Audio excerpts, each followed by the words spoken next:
हिंदी में यूपीएससी की तैयारी से संबंधित प्रोग्राम्स को देखने के लिए सब्सक्राइब करें स्टडी IQ IAS हिंदी। आप सभी का बहुत बहुत स्वागत है स्टडी IQ के हिंदी यूट्यूब चैनल पे। मेरा नाम है विनोद कुमार बोरे। आज मैं आपके समक्ष लेकर प्रस्तुत हूं वैल्यू एडिशन सीरीज का एक और पार्ट। और इस पार्ट में बेसिकली हम क्या फोकस कर रहे हैं, तो आई थिंक आप सभी ने बेहतर तरीके से समझ लिया होगा कि हम अभी जो इंडिया की मैपिंग वाला पोर्शन है उसे कवर कर रहे हैं। याद रखिए कि यूपीएससी के फील्ड में मैपिंग बहुत इंपॉर्टेंट है। और याद रखिए कि यूपीएससी में जो एक्चुअल मैपिंग होती है इसमें बहुत सारी चीजों का कंपाइलेशन होता है। इसको समझ के रखिए, अपने दिमाग में सेटल डाउन करिए कि केवल चीजों को एटलस पे मार्क करने से काम नहीं चलेगा। आपको इसके प्रॉपर नोट्स बनाने होंगे और ये प्रयास करें कि जो भी डायग्राम्स मैं यहाँ प्लॉट करूंगा क्लास में, आप भी इसे जो है वो अपनी कॉपी पर प्लॉट करें। अगर आपको किसी भी प्रकार की समस्या आती है तो याद रखें मेरे टेलीग्राम चैनल से आप पीडीएफ को डाउनलोड कर लें और पीडीएफ डाउनलोड करने के पश्चात जो है आप उसे देखकर ड्रॉ करने का प्रयास करें। याद रखिए कि मैपिंग आपके प्रिलिमिनरी एग्जामिनेशन के लिए एक ब्रह्मास्त्र की तरह कार्य करती है, परंतु पैरेलली ये आपके मेंस में आंसर राइटिंग को इंप्रूव करने का कार्य भी करती है। और अगर आप चाहते हैं कि ये कार्य मैपिंग आपके लिए करे तो इसके लिए जरूरी है कि आपने इसे अपनी कॉपी पर उतारा हो। क्लियर? तो चलिए ध्यान दीजिए, ये मेरा टेलीग्राम चैनल है। इस टेलीग्राम चैनल से आप इजीली जो पीडीएफ है उसे डाउनलोड कर पाएंगे। डाउनलोड करने के पश्चात उसे देखें और उसकी प्रैक्टिस करें। मैं हर क्लास में रिक्वेस्ट करता हूं स्टूडेंट से, याद रखिए कि अगर आप चाहते हैं आपका सिलेक्शन हो तो याद रखिएगा कि आपको एटलीस्ट एक 100 पेजेस की कॉपी लेनी है और 100 बार इंडिया का और वर्ल्ड का मैप बना लेना है। मैं दावे के साथ कह सकता हूं कि अगर कोई स्टूडेंट 100 बार इंडिया का मैप बना ले तो ऐसा नहीं होगा कि उसको बेहतर तरीके से मैप बनाता ना आए। क्लियर? तो मेरी इस रिक्वेस्ट को प्लीज फॉलो करें। याद रखिएगा कि अगर संभव होता तो मैं आपको अपनी मेंस की कॉपी लाकर दिखाता, जिसमें आप पाते कि मेरा ज्योग्राफी ऑप्शनल है। एक ऑप्शनल में, एक मेंस में मेरे जो मार्क्स थे वो उतने अधिक नहीं आए थे। उस वर्ष जीएस में मेरा स्कोर अच्छा था। इसी प्रकार से जब नेक्स्ट बार का जो मेंस हुआ उसमें सिर्फ एक चीज मेरी इंप्रूवमेंट थी और वो ये था कि मैंने कंटेंट से ज्यादा उसके रिप्रेजेंटेशन पे फोकस करा था। और याद रखिए इसमें बहुत सारे फ्लो चार्ट और डायग्राम की प्रैक्टिस ने मेरी हेल्प की थी। याद रखिए कि इसी चीज को आपको भी इनेक्ट करना है। इंप्रूवमेंट डेफिनेटली आपको दिखाई देंगे अपने मार्क्स में। और याद रखिए ये आपके नोट्स मेकिंग के लिए भी बहुत अच्छी अप्रोच हो सकती है। जितने इंटरेक्टिव आपके नोट्स होंगे उतने ही अच्छे आप आंसर लिखेंगे। वो स्टूडेंट जो केवल और केवल आंसर राइटिंग में अपने आप को बेहतर तरीके से रिप्रेजेंट करने का प्रयास करते हैं और उनके notes up to the marks नहीं होते, up to the level of UPSC नहीं होते, तब की कंडीशन में आप कितनी भी प्रैक्टिस करें आपके मार्क्स इंप्रूव नहीं होंगे। तो नोट्स मेकिंग में भी ये आपकी हेल्प करेगा। हर जगह मैप आपकी हेल्प करेगा। और याद रखिए कि आपको हैंडमेड मैप बनाने हैं और साथ में आपको हर एक डायमेंशन के बारे में देखना है। तो चलिए हम स्टार्ट करते हैं अपना टॉपिक। याद रखिए कि हम आज भारत के पठार इस टॉपिक को कवर करने वाले हैं। याद रखिएगा कि ये जो पठार वाला भाग है इसमें केवल हम पठारों को मार्क नहीं करेंगे, उस पठार में जो लोकल हिल्स होंगी। याद रखिए हमने हिल वाला चैप्टर अभी कंप्लीट करा है। हमने भारत के प्रमुख पर्वत और प्रमुख पहाड़ियों को कवर करा। अब जो छोटी पहाड़ियां रह गई हैं जो पठारों में आती हैं हम उसे कवर करेंगे। याद रखिए यूपीएससी ने कई बार प्रश्न करे हैं उतने माइन्यूट लेवल पर जाके जहां आप इजीली पहुंच नहीं पाएंगे।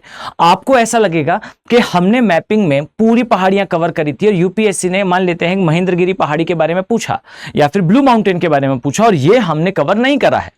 तब की कंडीशन पे याद रखिए कि जो प्लेट्यूज होते हैं, जो पठार होते हैं, उन पे जो पहाड़ियां होती हैं उन्हें पठार के साथ ही कवर करा जाता है। साथ ही नेशनल पार्क आएंगे, यहाँ की लोकल रिवर्स आएंगी, छोटी छोटी बारीक चीजें आएंगी इसमें। और यह भी याद रखिएगा कि आपको अभी कुछ चीजों को अलग से मैपिंग में भी लाना है। यानी कि जैसे हमें पश्चिमी घाट को पुनः एक बार कवर करने की आवश्यकता है। इसमें बहुत सारे बायोस्फीयर रिजर्व, इसमें बहुत सारे national park, wild life sanctuary, इनको देखना है, इनकी मार्किंग देखनी है।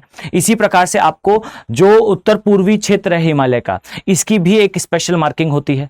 साथ ही आपको कुछ लोकेशनल एनालिसिस पे आधारित प्रश्न दिखाई देंगे। आप अपने एटलस में देखिएगा अंतिम 15 जो पेजेस हैं ऑक्सफोर्ड के स्टूडेंट एटलस में, लास्ट के 15 पेजेस में आपको लोकेशन सिचुएशनल एनालिसिस से संबंधित प्रश्न दिखाई देंगे जो यूपीएससी ने सेवरल टाइम पूछे हैं, और इन प्रश्नों को सॉल्व करने के लिए एक अप्रोच की आवश्यकता होती है। उस अप्रोच पर भी हम डिस्कशन आने वाले वीडियोस में करेंगे।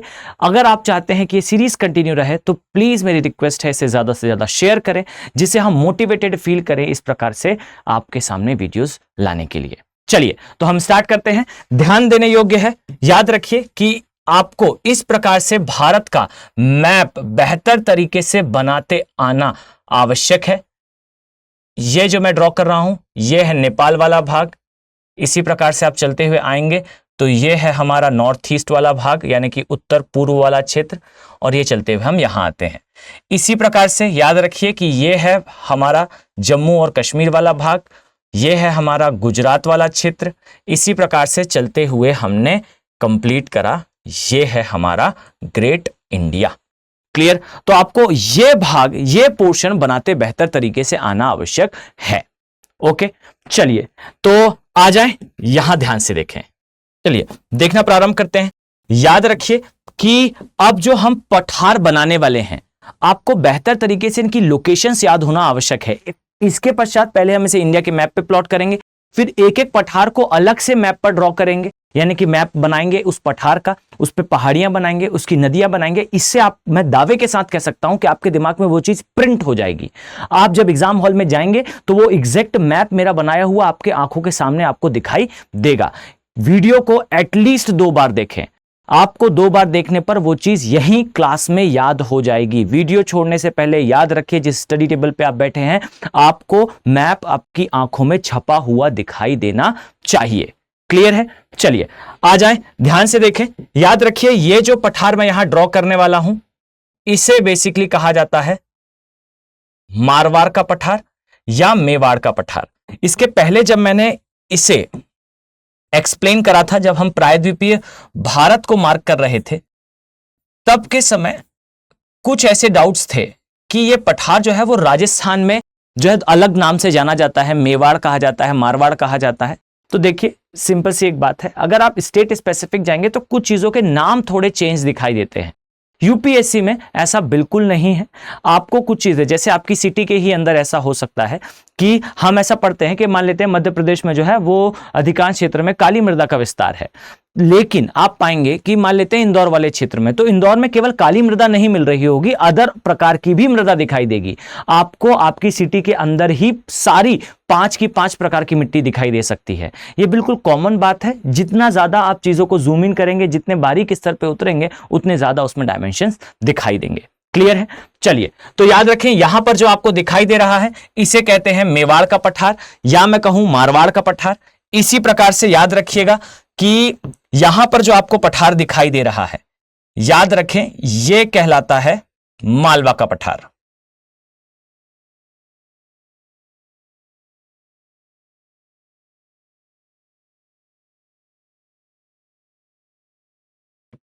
आई थिंक आपको क्लियरली विजिबल होगा, ये मालवा का पठार वाला भाग है। इसी प्रकार से अगर हम आगे बढ़ें तो याद रखिए आपको इस क्षेत्र में इस प्रकार से 2 पठार दिखाई देंगे। याद रखिएगा कि ये दोनों ही पठार आपके लिए इस सेंस में इंपॉर्टेंट है कि इनकी दिशा क्या है।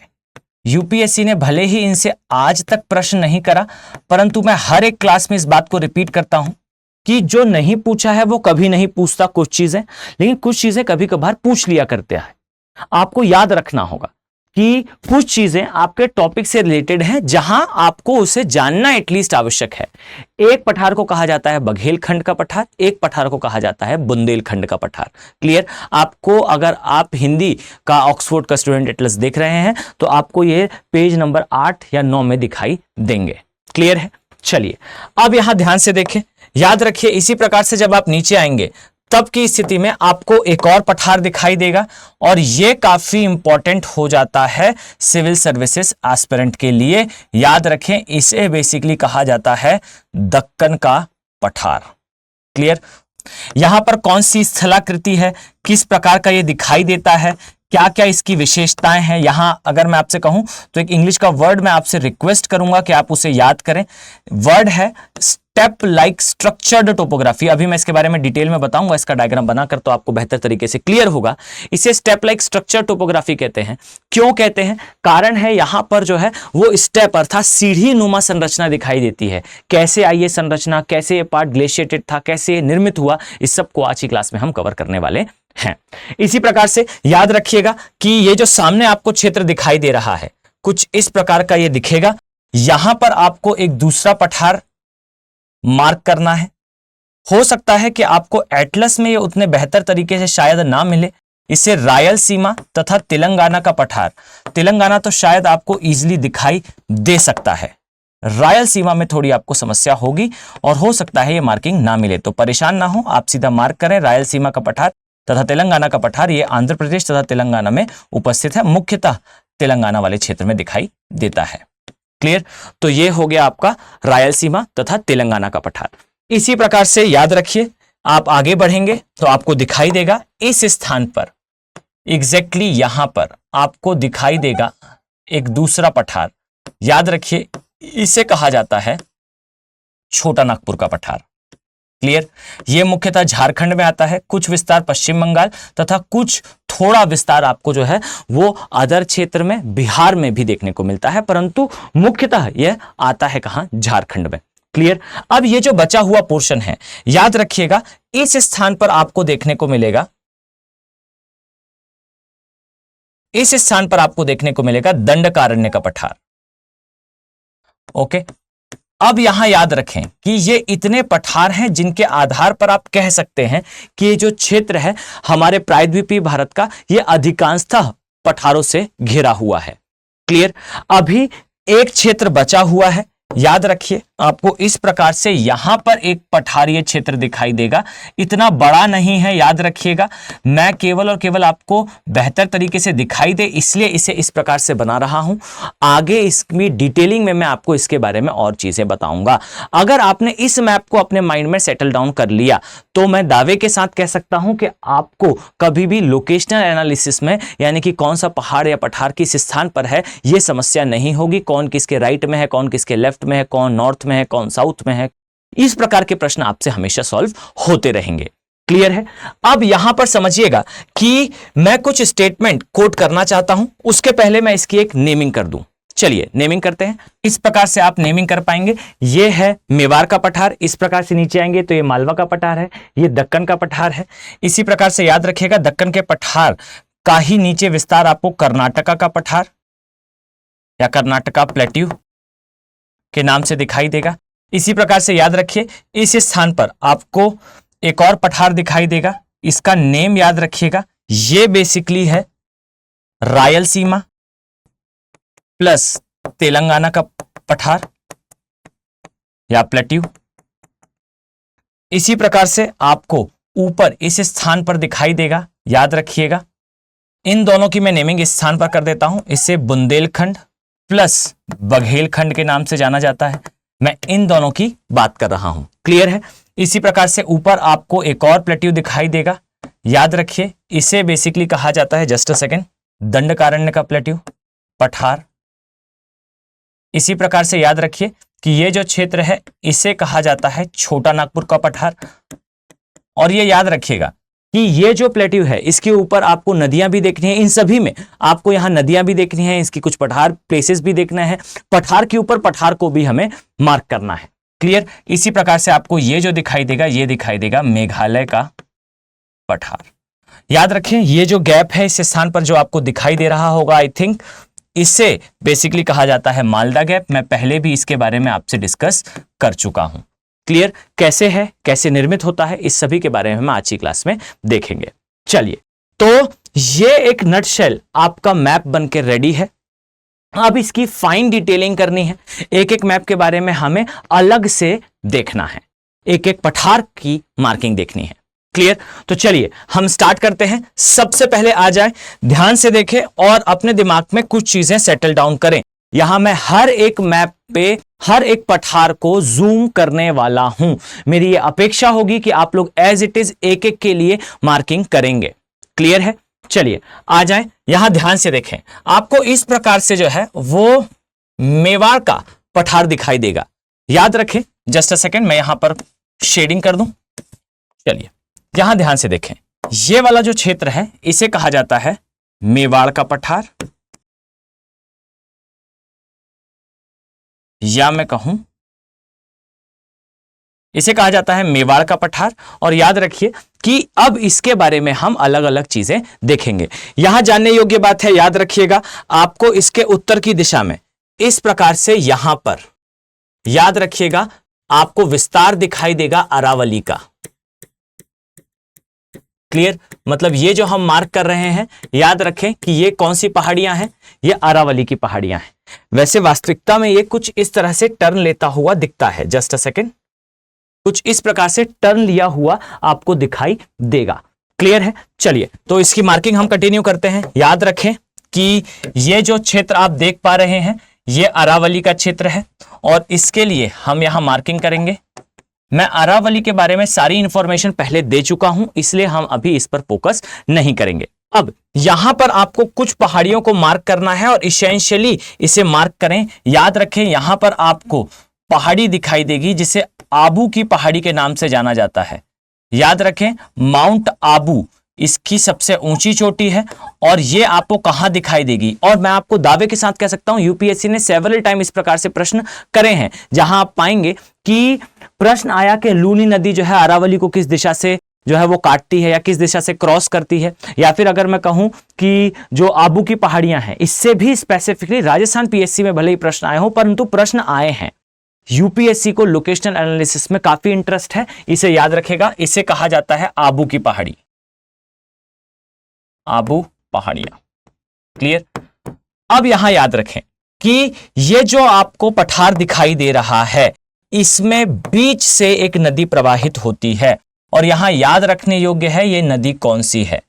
याद रखिए इस नदी को कहा जाता है बेसिकली बनास नदी।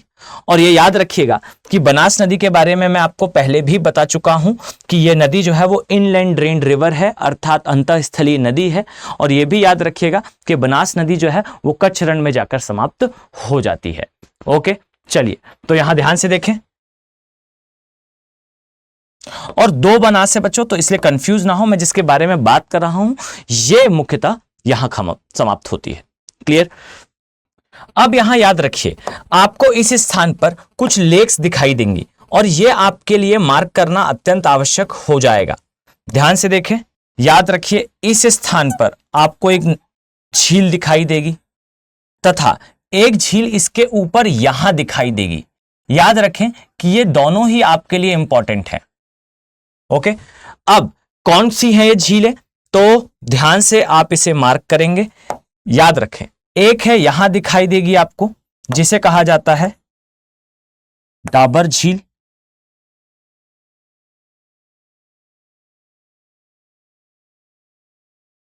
इसी प्रकार से एक अन्य झील भी आपको दिखाई देगी। याद रखिए इसे कहा जाता है सांबर झील।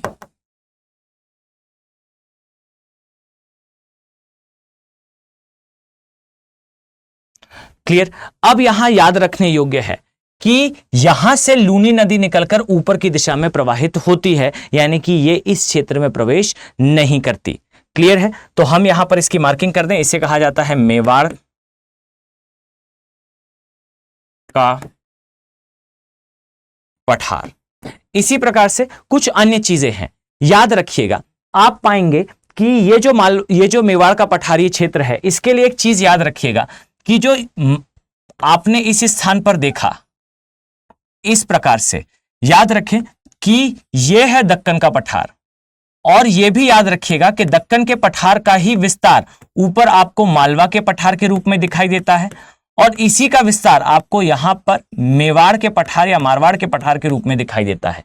क्लियर? यानी कि ये सेपरेट नहीं है, इसी का एक्सटेंशन है, इसी का विस्तार है। यहां पर प्रायद्वीपीय भारत के केस में दो कंडीशन क्रिएट होती हैं।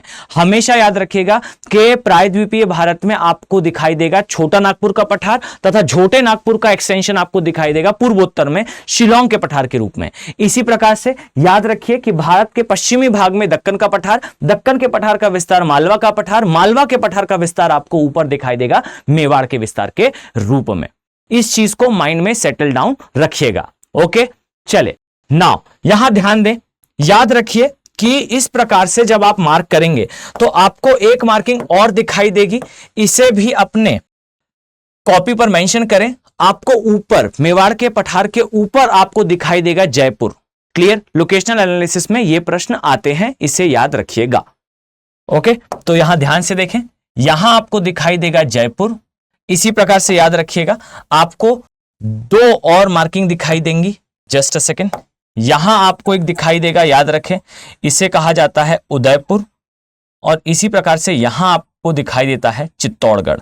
तो इन दोनों ही मार्किंग को अपने एटलस पर रखें। इसे कहा जाता है उदयपुर, इसे कहा जाता है चित्तौड़गढ़। अब आपके दिमाग में प्रश्न आ सकता है कि इससे हमें कैसे प्रश्न दिखाई देंगे।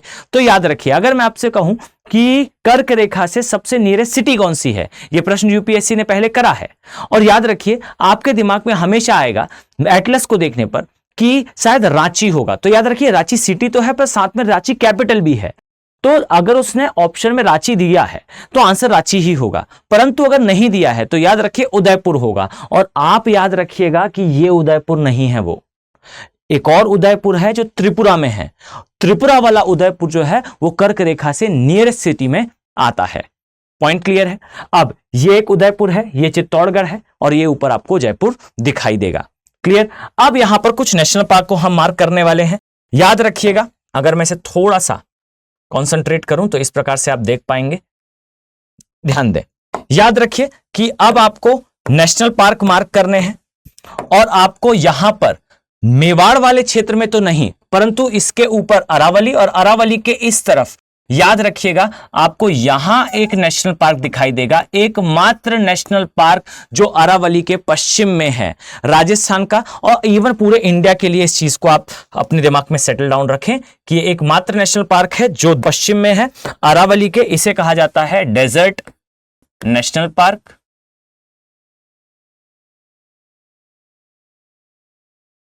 और यह भी याद रखिएगा कि या तो इसे हिंदी में मरुस्थल नेशनल पार्क या मरुस्थल राष्ट्रीय उद्यान के नाम से जाना जाएगा। और यह भी याद रखिएगा कि यहां पर आपको दिखाई देगी सोन चिड़ैया।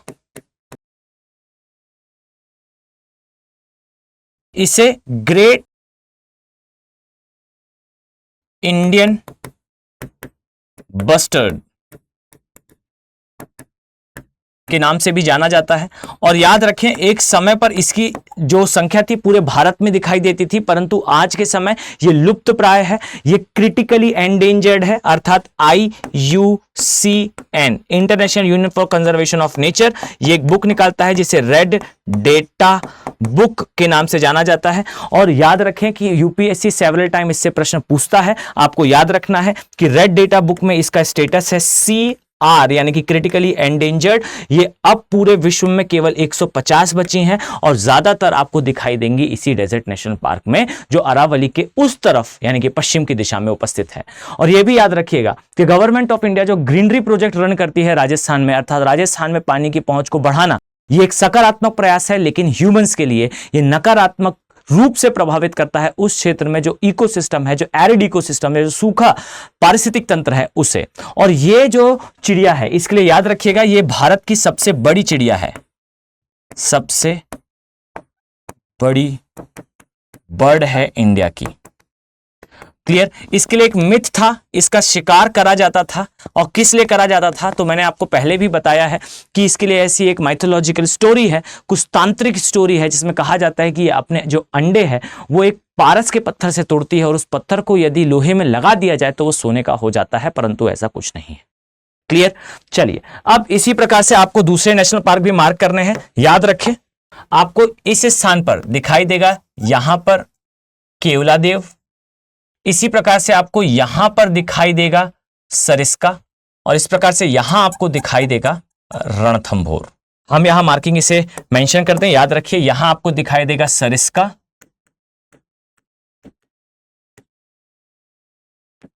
यहां आपको दिखाई देगा केवलादेव,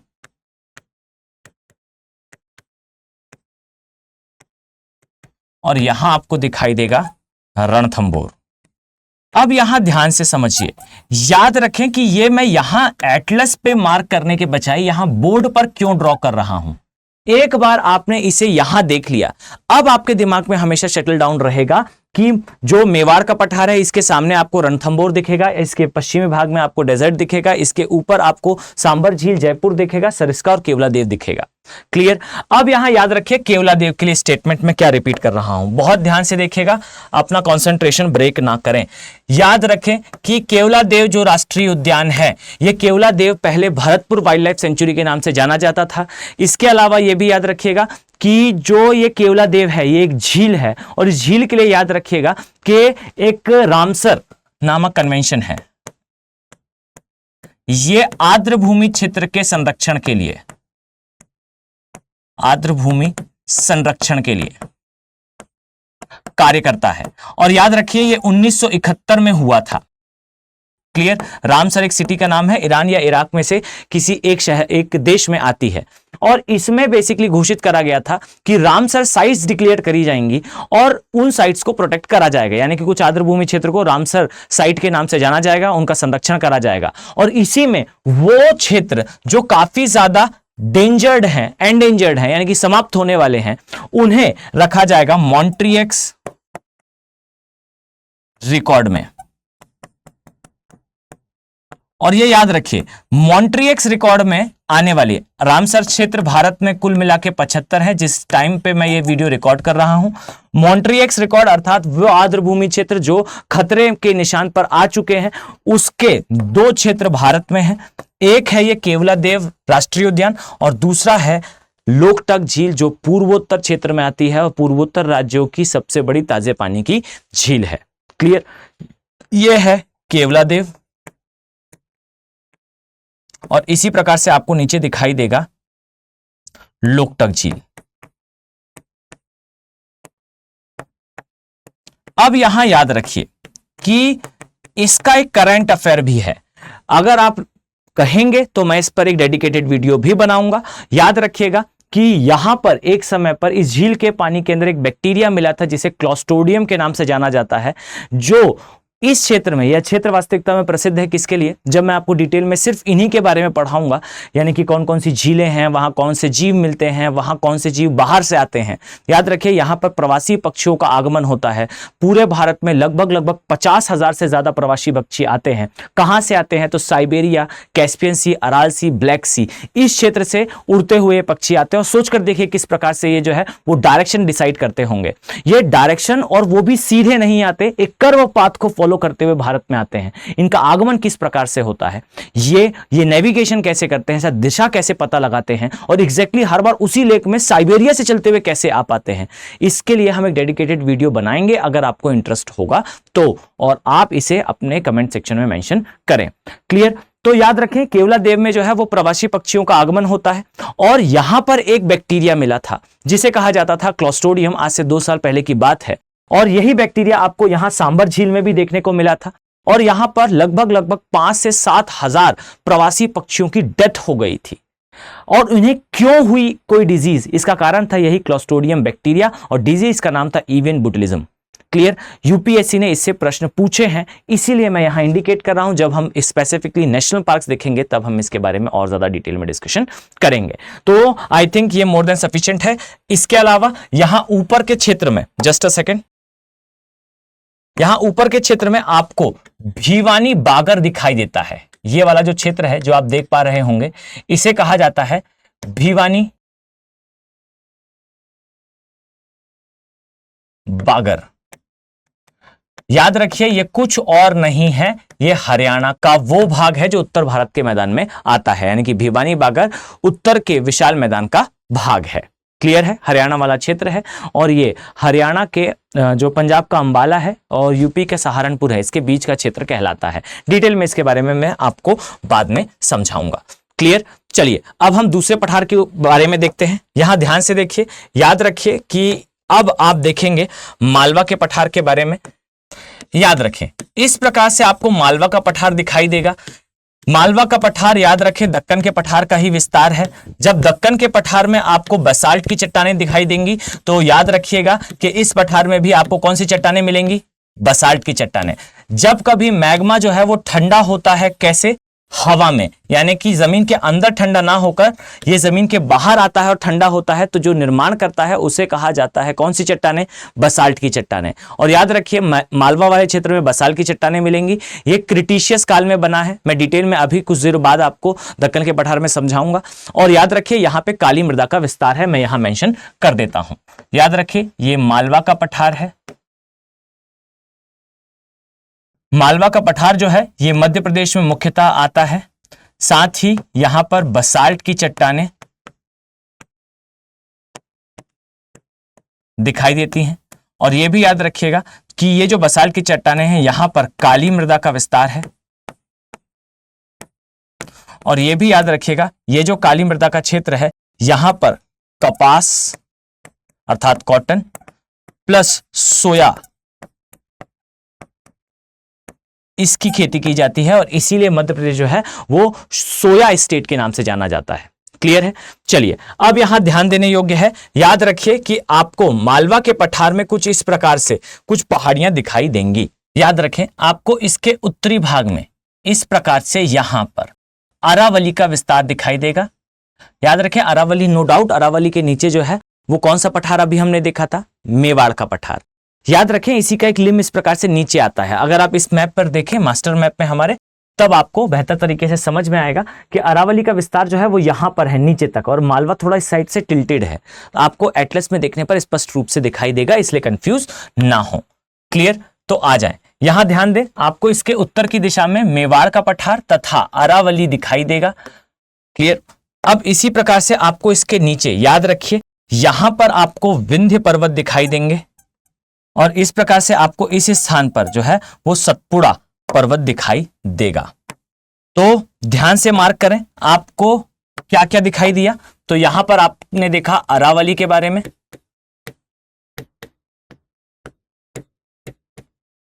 इसी प्रकार से आपने यहां देखा विंध्य के बारे में, इसी प्रकार से आपने इस स्थान पर देखा सतपुड़ा के बारे में। अब यहां याद रखिएगा इसके नीचे आपको इस प्रकार से इस स्थान पर याद रखिए एक और पठार दिखाई देता है इसी से जुड़ा हुआ। याद रखिएगा इसे कहा जाता है बैतूल का पठार।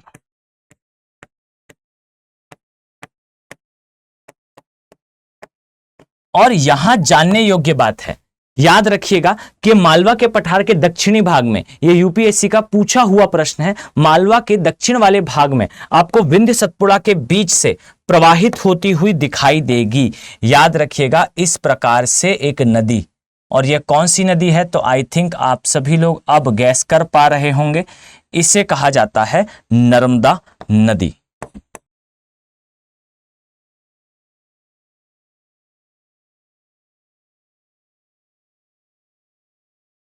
क्लियर? अब यहां याद रखिएगा कि इसके नीचे अभी जब हम जाएंगे दक्कन के पठार में तो आपको दिखाई देगा कि यहां पर जो है सतमाला, अजंता, हरिश्चंद्र, बालाघाट की पहाड़ियां हैं। सतपुड़ा और नीचे अजंता के बीच से आपको बहती हुई दिखाई देगी तापी नदी। तो इस चीज को अपने दिमाग में हमेशा रखिएगा। क्लियर? अब यहां पर एक और मार्किंग है, याद रखें कि आपको इस क्षेत्र में जो मुख्य नदी दिखाई देगी, हमेशा याद रखिएगा इसे कहा जाता है चंबल नदी। क्लियर?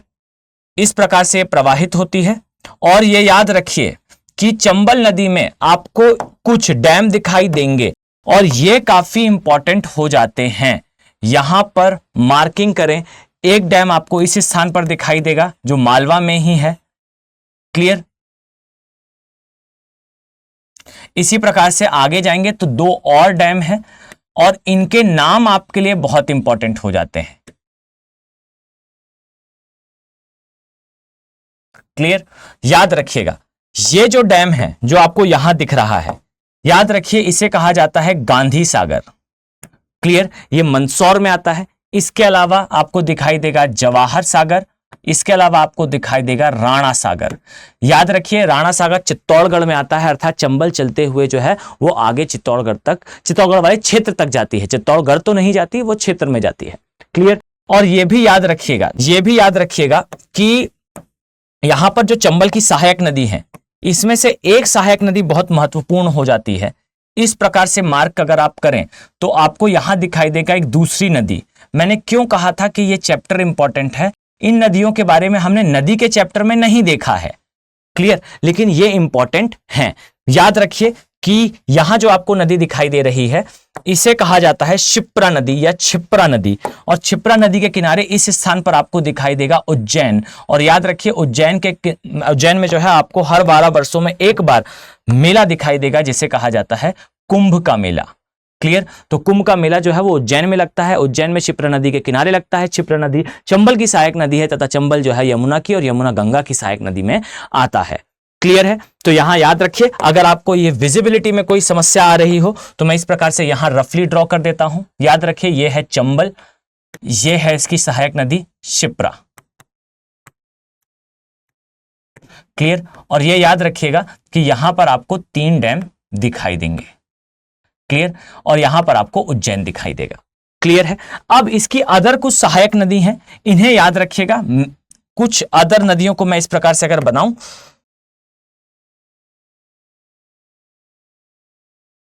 तो आपको इसकी सहायक दिखाई देगी, एक है काली सिंध और एक है, और सिंध नहीं है बच्चों, काली सिंध है, ओके।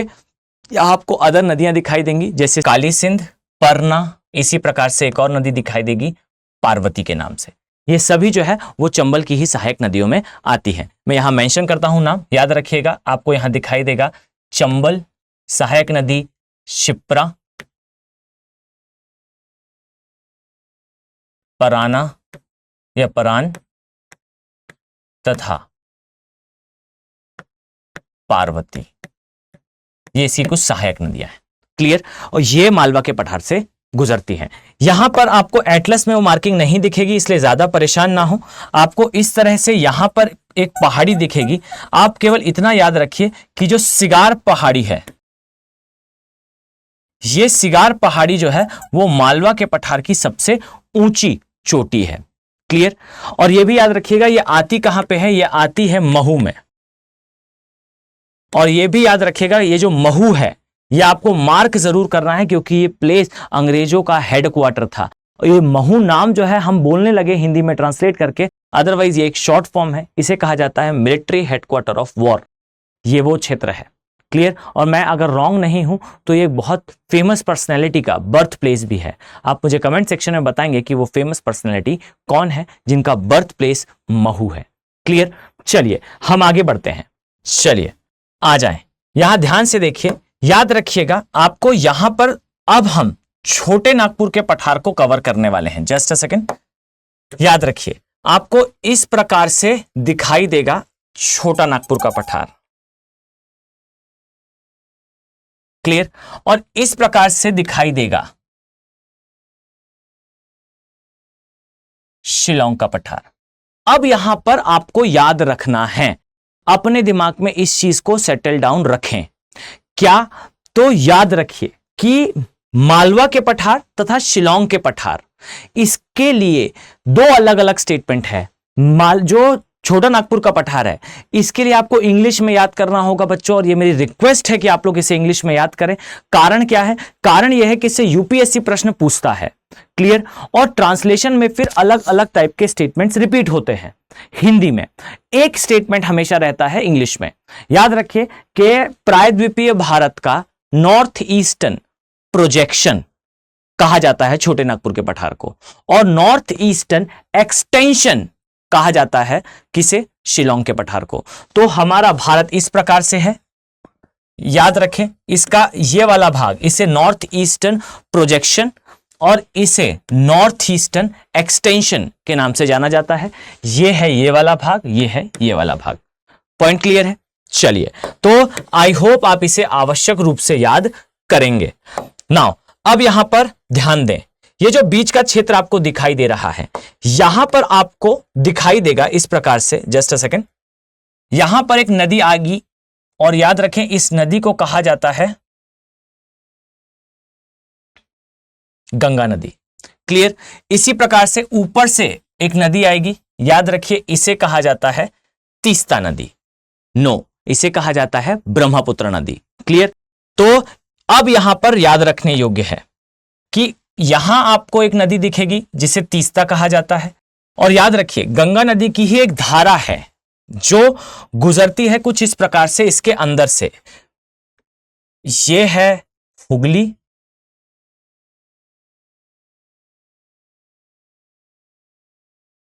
इसी प्रकार से ये जो है ये है गंगा ब्रह्मपुत्र का डेल्टा। क्लियर। यहां से बीच से एक नदी आती है और ये आपको मार्क करना है और इसेंशियली अपने नोट्स में मेंशन करना है।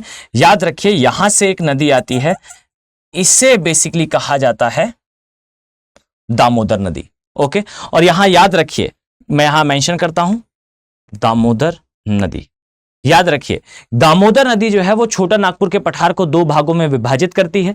स्टेटमेंट इसके लिए याद रखिएगा कि दामोदर नदी को जो है वो पश्चिम बंगाल अर्थात वेस्ट बंगाल का शोक कहते हैं। कारण क्या है, एक तो ये वहां फ्लड लाती है तथा ये नदी जो है वो जैविक मरुस्थल के नाम से भी जानी जाती है। इसे जैविक मरुस्थल क्यों कहते हैं, क्योंकि ये पास ही होती है छोटा नागपुर के पठार से। और ये याद रखिएगा कि छोटे नागपुर के पठार को रूर एरिया बोलते हैं। मैं पहले भी बता चुका हूं, रूर एक नदी है जो जर्मनी में प्रवाहित होती थी। औद्योगिक क्रांति जब ब्रिटेन में आई, जब यूरोप में आई, तो उस औद्योगिक क्रांति के लिए जो कोयले की आवश्यकता थी इसे जर्मनी ने पूरा करा। और जर्मनी की एक नदी थी रूर, इसके किनारे से बहुत ज्यादा कोयला तथा कच्चा माल निकाला गया। इस कारण रूर एक पेटेंट बन चुका है, एक नाम बन चुका है। और अगर मैं कहूं कि आपके क्षेत्र का फलाना एरिया रूर है, इसका मतलब है आपके क्षेत्र का जो भी कच्चे माल की डिमांड है वो क्षेत्र पूरा करता है। तो याद रखिए कि भारत का जो छोटा नागपुर का पठार है ये भारत की कोयले की आवश्यकता तथा लौह अयस्क की आवश्यकता को पूरा करता है। यहां का एक फेमस प्लेस है जमशेदपुर, आप सभी ने नाम सुना होगा, the great personality Jamshedji Tata के नाम पर इनका नाम पड़ा है। यह क्षेत्र जो है वो बीच में आता है, इसके एक तरफ कोयला उत्पादक क्षेत्र है और एक तरफ आपको जो है वो लौह अयस्क का उत्पादन दिखाई देगा। याद रखिए कि छोटे नागपुर में हर वो मिनरल, हर वो खनिज दिखाई देता है जो खनिज आप इमेजिन कर सकते हैं। याद रखें लोहा हो, कोयला हो से लेके यूरेनियम तक मार्क करेंगे आप एटलस में। मैं यहां पर मार्क नहीं कर पाऊंगा, आप मार्क करें उसे एटलस पे। एक प्लेस है जादूगुणा के नाम से, यह प्लेस आपको दिखाई देगा जहां से निकाला जाता है यूरेनियम तक। यानी कि वो सारे खनिज जो आप इमेजिन करते हैं लगभग सारे खनिज आपको दिखाई देंगे छोटा नागपुर के पठार में। मेरा बात क्लियर है? और याद से इसे अपने कॉपी में मेंशन करें। अब यहां पर ध्यान देने योग्य है, दामोदर नदी जो है वो दो भागों में विभाजित करती है। इसके ऊपर वाले भाग को याद रखिएगा, इसे कहा जाता है हजारीबाग का पठार। जस्ट अ सेकेंड, इसे कहा जाता है हजारीबाग का पठार। तथा नीचे ये वाला जो क्षेत्र है याद रखिए इसे कहा जाता है रांची का पठार। अब याद रखिए कि रांची के पठार से दो चीजें गुजरती हैं। एक तो आपको दिखाई देगा यहां से गुजरती है एक रेखा,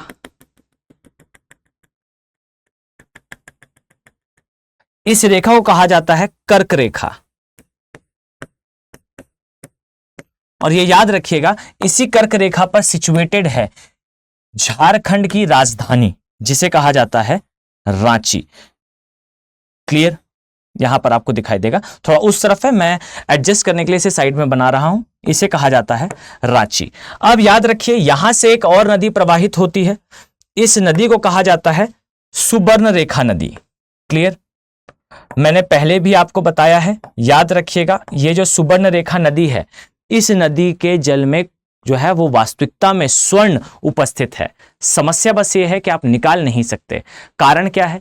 अगर मैं आपसे कहूं कि आपने जो है वो स्वर्ण रेखा नदी का एक बाल्टी पानी लेकर आया और साइंटिस्ट से कहकर आपने इससे सोना निकलवाया, तो इसका कॉस्ट पड़ेगा आपको 10,000 रुपए। और अगर सोना निकले केवल और केवल 3 या 4,000 का, तो अगली बार आप इसे एक्सट्रैक्ट नहीं करेंगे। बस यही कुछ होता है कि स्वर्ण रेखा नदी के अंदर स्वर्ण भस्म उपस्थित है, परंतु निकालना प्रॉफिटेबल बिजनेस नहीं है, इसलिए निकाला नहीं जाता।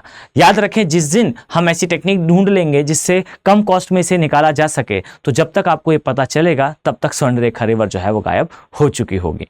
क्लियर? इसी प्रकार से याद रखिएगा सेम कंडीशन जो है वो उत्तरी अमेरिका में भी दिखाई देती है। यहां पर आपको उत्तरी अमेरिका कुछ इस प्रकार से दिखाई देगा। जस्ट अ सेकेंड, इस प्रकार से आप अगर ड्रॉ करें तो ये आपको उत्तरी अमेरिका दिखाई देगा।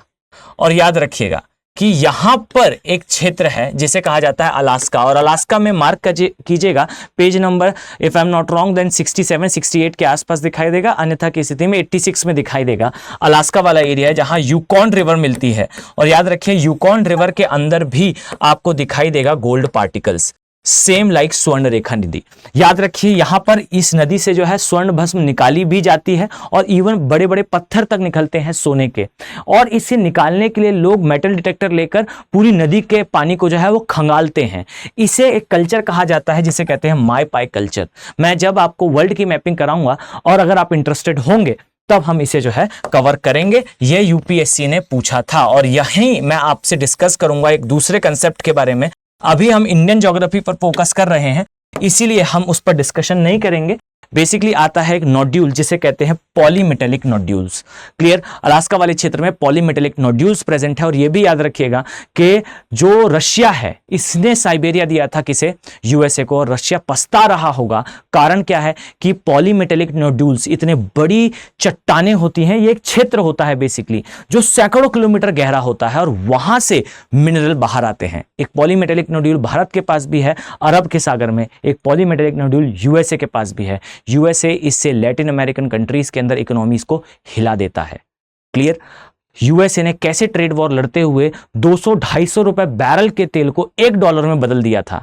कारण क्या है, यूएसए का डॉलर स्ट्रांग होने का, और कारण क्या है इस प्रकार की ट्रेड वॉर यूएसए के हमेशा जीतने का। कहीं ये पॉलीमेटेलिक नोड्यूल तो नहीं, क्योंकि कहा यह जाता है कि अलास्का वाले क्षेत्र में पॉलीमेटेलिक नोड्यूल है जिसकी गहराई लगभग 3.5 से 4,000 तक हो सकती है। इतनी गहराई वाले फीट हो सकती है, इतनी गहराई वाले जो नोड्यूल्स होते हैं उनमें जो बेशकीमती मिनरल होते हैं, नेशंस उसको चुपचाप निकाल के इसकी स्मगलिंग भी करा करते हैं। ऐसे आरोप यूएसए पर लगे हैं। क्लियर, चलिए तो यहां याद रखिए ये जो नदी है इसे कहा जाता है स्वर्ण रेखा नदी। क्लियर, अब यहां याद रखने योग्य बात है कि आपको, मैं इसे थोड़ा सा कट कर रहा हूं, ध्यान दीजिएगा। अब यहां ध्यान देने योग्य बात है, यहां पर कुछ पहाड़ियां आपको दिखाई देती हैं, और यह याद रखिए कि हजारीबाग का पठार आपको ऊपर दिखाई देगा, लेकिन ट्रिकी बात क्या है, आपको यहां पर कुछ हिल्स दिखाई देंगी जिसे हजारीबाग की पहाड़ियां कहा जाता है। और याद रखिए हजारीबाग की पहाड़ियां कहां आती हैं, तो ये रांची के पठार पर आती हैं। क्लियर, अब यहां पर एक और इंफॉर्मेशन है, याद रखिए यहां से 2 नदियां जाती हैं इस प्रकार से। जस्ट अ सेकेंड, एक नदी आपको ऊपर की दिशा में जाती हुई दिखेगी, याद रखिए इसे उत्तरी कोयना या उत्तरी कोयल नदी कहा जाता है।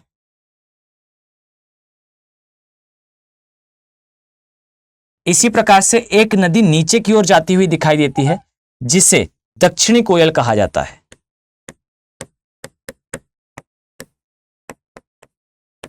और याद रखिए जो उत्तरी कोयल है यह सहायक नदी है सोन की, तथा जो दक्षिणी कोयल है यह याद रखिए यह सहायक नदी है बैतरणी की। क्लियर, ये प्रश्न यूपीएससी ने सेवरल टाइम पूछे हैं, इसे प्लीज अपने दिमाग में सेटल डाउन रखिएगा। छोटी छोटी रिवर, छोटे छोटे लोकेशनल एनालिसिस से प्रश्न आते हैं हमेशा। चलिए अब यहां ध्यान से देखें, याद रखिएगा आपको इस स्थान पर हजारीबाग के पठार में, इस स्थान पर, जस्ट अ सेकेंड, इस स्थान पर यहां आपको एक जलाशय दिखाई देगा जिसे कोनार जलाशय के नाम से जाना जाता है। यह कोनार नदी पर है जो सहायक नदी है किसकी, दामोदर की। और इसी प्रकार से याद रखिएगा इसके ऊपर आपको एक जलाशय दिखाई देगा, याद रखिए इस जलाशय को कहा जाता है तिलैया जलाशय या डैम। और यह भी एक नदी पर है। अब एक मैंने बताया है, एक आपको बताना है कि जो तिलैया डैम है ये कौन सी नदी पर है। हिंट के लिए मैं आपको बता दूं कि यह वास्तविकता में दामोदर की एक सहायक नदी पर निर्मित डैम है। क्लियर है।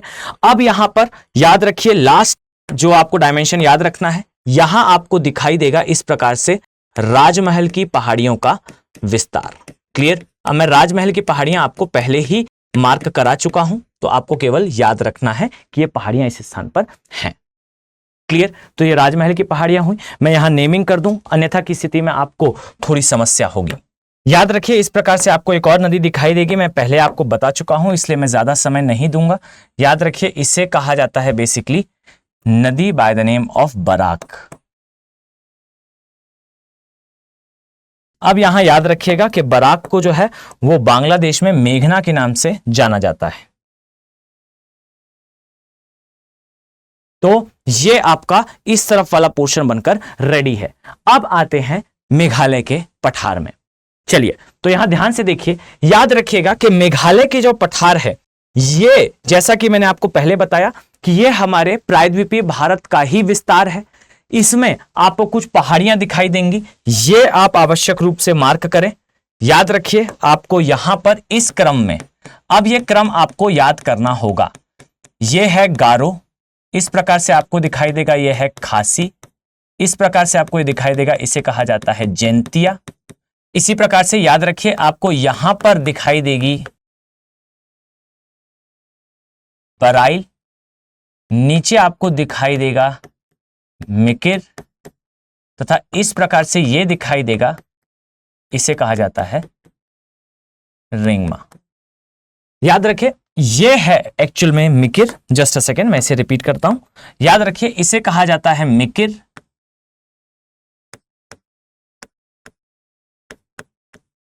इसे कहा जाता है रिंगमा, इसे कहा जाता है बराइल। क्लियर। अब याद रखिए कि मेघालय का पठार केवल और केवल इतने भाग तक सीमित है। ये पहाड़ियां आगे विस्तार के रूप में उपस्थित हैं। ये आपको असम में और नीचे तक दिखाई देंगी। अब ये वर्क आपको एक करके मुझे बताना है कि मिकिर, रिंगमा तथा बराइल ये किस किस क्षेत्र में आती हैं। आपको इसे एटलस पर देखना है। मैं इतना वर्क आपको इसलिए देता हूं जिससे आप थोड़ा एटलस को स्वयं भी खंगालें, थोड़ा एटलस को स्वयं भी एनालाइज करें। क्लियर। तो याद रखिएगा यहां आपको मिकिर दिखाई देगी, रिंगमा दिखाई देगी और बराइल दिखाई देंगी। ये सारी ही हिमालय के बहुत करीब हैं, परंतु हिमालय का नहीं, प्रायद्वीपीय भारत का भाग हैं। याद रखिएगा कि हिमालय का जो विस्तार है और निर्माण जो है वो नवकाल में हुआ है। मैंने आपको पहले भी बताया है और मेरी रिक्वेस्ट है आपसे कि आप जियोलॉजिकल स्केल जरूर याद रखें। पृथ्वी की आयु को जो है 16 भागों में विभाजित करा गया है, जिसमें आपको दिखाई देता है Archean, pre Cambrian, Cambrian, Ordovician, Silurian, Devonian, Carboniferous, Permian, Triassic, Jurassic, Cretaceous, Paleocene, Eocene, Oligocene, Miocene, Pliocene और प्लास्टोसिन।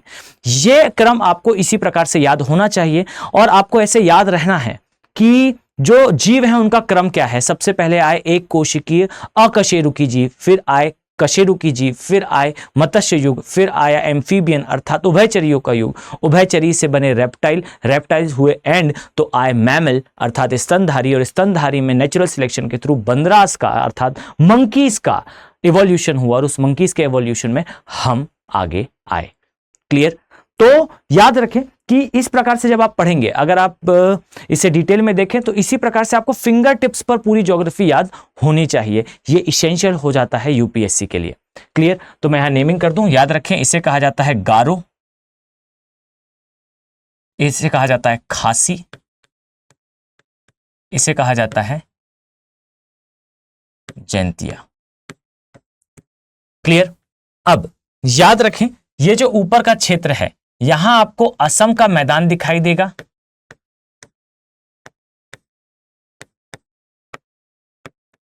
और यह भी याद रखिएगा यहीं आपको कैपिटल भी दिखाई देगी दिसपुर के नाम से।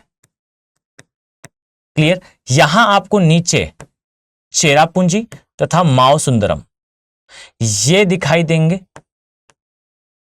और याद रखिए यह विश्व का सबसे अधिक वर्षा वाला स्थान है। क्लियर। अब यहां पर याद रखिएगा इस प्लेट्यू के बारे में। याद रखें कि इस क्षेत्र में आपको उष्णकटिबंधीय सदाबहार वन तथा आपको यहां पर उष्णकटिबंधीय पर्णपाती वन दिखाई देते हैं। अब यहां आने वाले 5 मिनट में जो मैं इंफॉर्मेशन देने वाला हूं, माइंड में बेहतर तरीके से सेटल डाउन करें। याद रखिए आपको हमेशा यूपीएससी एस्पिरेंट के रूप में याद रखना होगा कि जब भी किसी स्थान पर उष्णकटिबंधीय सदाबहार वनों का विस्तार होता है, अर्थात ऐसे वन जिसमें जो वृक्ष है इनका घनत्व इतना ज्यादा होता है कि सूर्य का प्रकाश नीचे तक नहीं पहुंच पाता, इन्हें कहा जाता है उष्णकटिबंधीय सदाबहार वन। याद रखिएगा कि यहां पर कई बार वृक्षों की ऊंचाई जो है वो 100 फीट से ज्यादा होती है। यह भी याद रखिएगा कि वृक्षों का आकार बहुत अधिक होता है। इवन आपको कई स्थान ऐसे दिखेंगे जहां एक वृक्ष के अंदर से बीच से काट कर टनल बनाकर रेल निकाल दी जाती है। इतने चौड़े वन दिखाई देते हैं। एक बार गूगल करिएगा, आपको दिखाई देगा जाइंट सिकोया ट्री। ये कुछ ऐसे वृक्ष हैं जिनके सामने इनकी जड़ों तक नहीं आ पाती हमारी हाइट। इतने ज्यादा डेंस होते हैं उष्णकटिबंधीय सदाबहार वनों में वन, यानी कि क्षेत्र। याद रखिए यहां पर जो छत्रप होता है, ट्रीज का कवर होता है, ये 4 स्तरीय होता है। आपको पेड़ों के ऊपर पेड़ उगते हुए दिखाई देते हैं। आप याद रखिएगा यहां पर आपको इस प्रकार से देखने पर दिखाई देंगे कि बड़े साइज के पेड़ हैं और जो पतले छोटे पेड़ हैं वो बड़े पेड़ों के ऊपर इस प्रकार से चढ़कर, इन्हें क्लाइंबर्स कहा जाता है, ग्रो करते हैं। यानी कि इनकी जड़ें नीचे होती हैं पर पेड़ के ऊपर चढ़ते हुए ये ऊपर जाते हैं। यानी कि बड़े साइज के पेड़ होते हैं, बड़े साइज के पेड़ के ऊपर पेड़ चढ़कर जाते हैं और यहां ग्रो होते हैं। ये दूसरी लेयर हो गई। इसी प्रकार से याद रखिएगा कि यहां पर जो छोटे पौधे हैं ये किस प्रकार से सरवाइव करेंगे, तो हमेशा याद रखिए कि यहां के जो छोटे पौधे हैं ये कभी भी सनलाइट अर्थात सूर्य के प्रकाश तक नहीं पहुंच सकते। इसलिए उष्णकटिबंधीय सदाबहार वनों की एक विशेषता होती है कि इन वनों में आपको दिखाई देंगे वो पेड़ जो कीटों को खाते हैं, अर्थात कीटभक्षी पौधे, पिचर प्लांट्स का विस्तार दिखाई देगा। और यह भी याद रखिएगा कि एक बाघमारा नेशनल पार्क है, बाघमारा नेशनल पार्क। ये याद रखें, ये नेशनल पार्क आता है मेघालय में। क्यों आता है? क्योंकि मेघालय में है सदाबहार वन और ये कीटभक्षी पौधे जिन्हें पिचर प्लांट इनके नाम से जाना जाता है। बाघमारा नेशनल पार्क अपने पिचर प्लांट्स के लिए फेमस है, अपने कीटभक्षी पौधों के लिए फेमस है। और ये पौधे क्यों दिखाई देते हैं? क्योंकि जिस भी स्थान पर उष्णकटिबंधीय सदाबहार वनों का विस्तार होगा, इन वनों के विस्तार के कारण सूर्य का प्रकाश कभी भी सतह तक नहीं आएगा। सतह तक नहीं आएगा तो जो स्मॉल श्रब्स हैं अर्थात छोटे पौधे हैं ये समाप्त हो जाएंगे और समाप्त होने के पश्चात ये परिवर्तित होंगे एक नए प्रकार के पौधे में। और याद रखिए इस नए प्रकार के पौधे को सूर्य के प्रकाश की उतनी आवश्यकता नहीं होगी। ये अपने भोजन की डिमांड के लिए जो है अब कीट पतंगों का शिकार करेगा, इंसेक्ट का हंटिंग करेगा। क्लियर? यहां पर जो सिस्टम होता है पौधों में उसे मधु कलश सिस्टम कहते हैं। यानी कि कुछ इस प्रकार से आपको पेड़ दिखाई देगा छोटा सा और इसमें जो है अंदर मधु कलश होता है जिसके अंदर जो है एक रस होता है जो छोटे छोटे कीट पतंगों को अपनी ओर आकर्षित करता है। क्लियर? अब यहां एक और चीज जानने योग्य है। याद रखिए मैं दावे के साथ कह सकता हूं कि आपको अभी तक YouTube में इस चीज के बारे में कभी नहीं पढ़ाया गया होगा, जबकि यूपीएससी लास्ट 8 से 10 सालों में, मैंने इसे स्वयं सर्च करा है, 8 से 10 सालों में यूपीएससी ने कई बार जो ट्रीज के रूट सिस्टम से रिलेटेड प्रश्न करे हैं, परंतु हिंदी माध्यम में इसे पढ़ाया ही नहीं गया है। कैसे रिजल्ट इंप्रूव होगा? याद रखिए कि यहां पर जो ट्रीज हैं, इन ट्रीज में एक प्रकार का रूट सिस्टम उपस्थित होता है जिसे याद रखिए, इसे इंग्लिश में याद करना होगा, इसे कहा जाता है बट्रेस रूट सिस्टम। क्या होता है बट्रेस रूट सिस्टम? तो याद रखिए कि जो वृक्ष हैं, ये वृक्ष वास्तविकता में जिस स्थान पर ग्रो हो रहे हैं यहां वर्षा कितनी होती है बच्चों?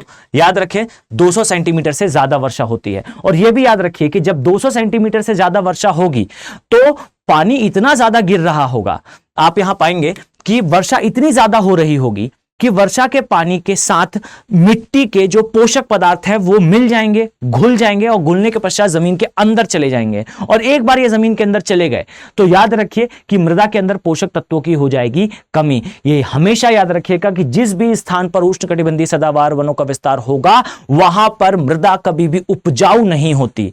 तब प्रश्न ये आता है कि जब मृदा उपजाऊ नहीं है तो इतने जाइंट साइज के ट्रीज कैसे सर्वाइव करेंगे? तो याद रखिए कि इतने जाइंट साइज के ट्रीज सर्वाइव इसलिए कर पाते हैं क्योंकि इसका मुख्य कारण होता है इन ट्रीज के अंदर एक डिफरेंट टाइप का रूट सिस्टम होता है जिसे कहते हैं बट्रेस रूट सिस्टम, जहां ट्री यानी कि पेड़ अपने ट्रंक अर्थात तने से जड़ें निकालता है। और याद रखिए ये जो जड़ें निकलती हैं ये आपने देखी होगी बरगद के पेड़ में, बनियन ट्री में।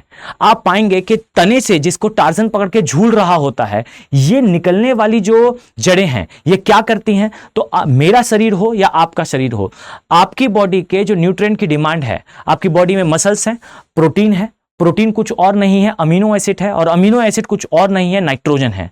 और याद रखिएगा ये जो नाइट्रोजन है ये हवा में भी है।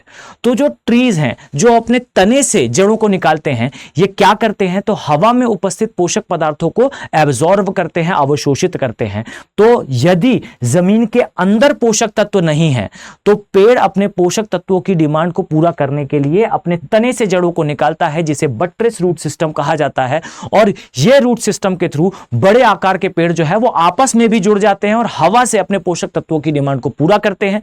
इनकी जड़ें काफी गहरी होती हैं, पानी पर्याप्त वर्षा के द्वारा मिल जाता है। छोटे पौधे अपनी जो पोषक तत्वों की डिमांड है, अपनी न्यूट्रिएंट्स की डिमांड है, इसे जो है वो कीटों से पूरा करते हैं। और याद रखिएगा कि यहां पर आपको क्लाइंबर्स दिखाई देंगे, अर्थात पेड़ों के ऊपर पेड़ चढ़ते हुए दिखाई देंगे। और एक और स्टेटमेंट याद रखिएगा, आपको यहां पे ऑर्किड्स तथा एपीफाइट्स दिखाई देंगे। एक बार गूगल करें इसे, आप पाएंगे कि इससे यूपीएससी ने सेवरल टाइम प्रश्न पूछे हैं, और इसे सर्च करें कि आपको हिंदी माध्यम में ये नहीं मिलेगा। याद रखिए ये जो ऑर्किड्स हैं, एपीफाइट्स हैं, ये उष्णकटिबंधीय सदाबहार वनों में अर्थात ट्रॉपिकल एवरग्रीन फॉरेस्ट में दिखाई देते हैं। ये पेड़ों के ऊपर उगने वाले छोटे छोटे पेड़ हैं। आपने कई बार इसे इमेजेस में देखा भी होगा और कभी नोटिस नहीं करा होगा। याद रखेंगे बड़े पेड़ के ऊपर जो छोटी छोटी घासें उग जाती हैं उन्हें ऑर्किड कहा जाता है। और अगर उन घासों का डेंसिटी ज्यादा हो, घनत्व ज्यादा हो, तो उसमें फूल भी आ जाते हैं, जिसे एपीफाइट्स कहा जाता है। ऑर्किड्स में सामान्यतः फूल नहीं होते, फूल होने पर ये एपीफाइट्स कहलाते हैं। क्लियर? तो उष्णकटिबंधीय सदाबहार वनों की एक विशेषता है, यहां पर जो वृक्ष हैं उसमें बट्रेस रूट सिस्टम दिखता है। इसका हिंदी वर्ड याद करने की आवश्यकता नहीं है, आपको इंग्लिश में ही याद करना होगा। सेकंड चीज है, यहां पर आपको पेड़ के ऊपर पेड़ चढ़ते हुए दिखाई देते हैं, इसे भी आपको इंग्लिश में याद करना होगा, जिसे क्लाइंबर्स कहते हैं। इसी प्रकार से आपको यहां पर पिचर प्लांट अर्थात कीट भक्षी पौधे दिखाई देते हैं। इसी प्रकार से आपको ऑर्किड्स और एपीफाइट्स दिखाई देते हैं, जो पेड़ के ऊपर उगने वाले पेड़ हैं, परंतु ये परजीवी नहीं होते। इसी प्रकार से याद रखिएगा कि एक डायमेंशन और है, खासकर मेघालय के लिए। याद रखें कि यहां पर जो बट्रेस रूट सिस्टम पेड़ों का दिखता है, यहां रहने वाली यानी कि मेघालय में रहने वाली जो ट्राइब्स हैं, उसने इस रूट सिस्टम का यूज करके ब्रिजेस बनाए हैं। क्लियर? यानी कि एक स्थान से दूसरे स्थान जाने के लिए इन्हीं जड़ों को आपस में जोड़कर ब्रिज बनाए हैं, जिसे कहा जाता है लिविंग रूट ब्रिजेस। और ये याद रखिएगा, ये जो लिविंग रूट ब्रिजेस होते हैं, क्लियर, ये देखने में बेइंतहा सुंदर होते हैं। एक बार आप इसे लिविंग रूट ब्रिजेस के नाम से, मेघालय के नाम से सर्च करें, आपको बहुत ही सुंदर दृश्य दिखाई देगा। क्लियर? तो ये जो लिविंग रूट ब्रिजेस हैं, ये बट्रेस रूट सिस्टम से बनते हैं, अर्थात तने से निकलने वाली जड़ों को जो जनजातियां हैं ये आपस में बांध देती हैं और फिर वो जड़ें उसी तरह से ग्रो होती हैं। समय के साथ ये एक ब्रिज का आकार ले लेती हैं। क्लियर? अब यहां पर ये इंफॉर्मेशन आपके लिए एसेंशियल हो जाती है। ये हमारा जो छोटा नागपुर वाला प्लेट्यू वाला भाग है ये कंप्लीट हुआ। अब हम स्टार्ट करते हैं विद अनदर प्लेट्यू, एक और पठार के साथ। याद रखिए ये पठार काफी इंपॉर्टेंट होने वाला है। कारण क्या है? कारण यह है कि ये भारत के कुछ सबसे बड़े पठारों में से एक है। जैसा कि आप समझ चुके होंगे, हम स्टार्ट करेंगे दक्कन के पठार के साथ। अब यहां कुछ चीजें ध्यान दें। याद रखिएगा जो दक्कन का पठार है, इस प्रकार से देखें, दक्कन का पठार। अब इसके लिए कुछ इंफॉर्मेशन आपको अपने दिमाग में सेटल रखनी है। याद रखिएगा कि दक्कन के पठार का एक विस्तार आपको महाराष्ट्र में दिखाई देगा,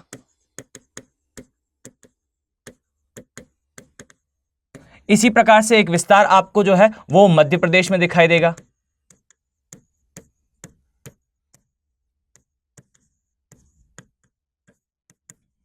इसी प्रकार से आपको एक विस्तार जो है वो कर्नाटक में दिखाई देगा, इसी प्रकार से आपको एक विस्तार जो है वो आंध्र प्रदेश तथा तेलंगाना में दिखाई देगा। क्लियर? अब यहां याद रखिए कि महाराष्ट्र वाले भाग में इसे दक्कन के नाम से ही जाना जाता है। मध्य प्रदेश वाले भाग में याद रखिएगा इसे मालवा के नाम से जाना जाता है।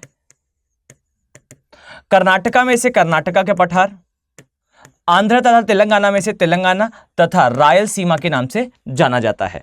तो जब आप इस एक्सटेंशन के साथ लिखेंगे, इस विस्तार के साथ लिखेंगे, इस ब्रॉडर सेंस के साथ लिखेंगे, तब एग्जामिनर आपको जो है वो एक्स्ट्रा मार्क्स देगा। क्लियर? चलिए, तो अब यहां ध्यान देने योग्य है। याद रखें कि सबसे पहले हमें देखना होगा कि दक्कन के पठार का निर्माण किस प्रकार से हुआ है। याद रखिए कि मैं ये पहले भी डिस्कस कर चुका हूं। याद रखिए ये मैं पहले भी डिस्कस कर चुका हूं कि ये जो पोर्शन आप देख रहे हैं, याद रखिए ये वाला भाग कहलाता है बेसिकली अफ्रीका वाला भाग। और यहां याद रखने योग्य है, ये जो भाग है ये अफ्रीका वाला भाग है। इस प्रकार से आप देखेंगे कि जो प्रायद्वीपीय भारत है कुछ इस प्रकार से ये पहले भाग हुआ करता था, किसका? अफ्रीका का। तथा ये जो भाग आपको दिखाई दे रहा है, याद रखिएगा इस पोर्शन को बेसिकली कहा जाता है यूरेशियन प्लेट, या आप इसे सिंपल वर्ड्स में कह सकते हैं कि एशिया की प्लेट है ये। क्लियर? अब यहां ध्यान दें, जस्ट अ सेकेंड। अब यहां ध्यान दें कि जब प्रायद्वीपीय भारत इस प्रकार से, नोटिस करेंगे कि इसकी दिशा कौन सी है, तो इस प्रकार से उत्तर पूर्व की दिशा में जब प्रवाहित होगा, तो यहां पर अब आपका कंसंट्रेशन मैं इधर चाहता हूं। याद रखिए कि इस प्रकार से जब प्रायद्वीपीय भारत का जो प्रवाह है ये उत्तर पूर्व की दिशा में होगा, इस कंडीशन में यहां पर एक चीज तो आपको हमेशा याद रखनी है कि इस स्थान पर किसका विस्तार है। मैं पहले इसके बारे में डिस्कस कर चुका हूं।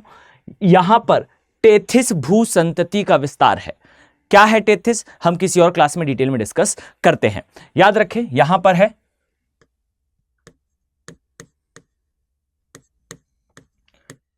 टेथिस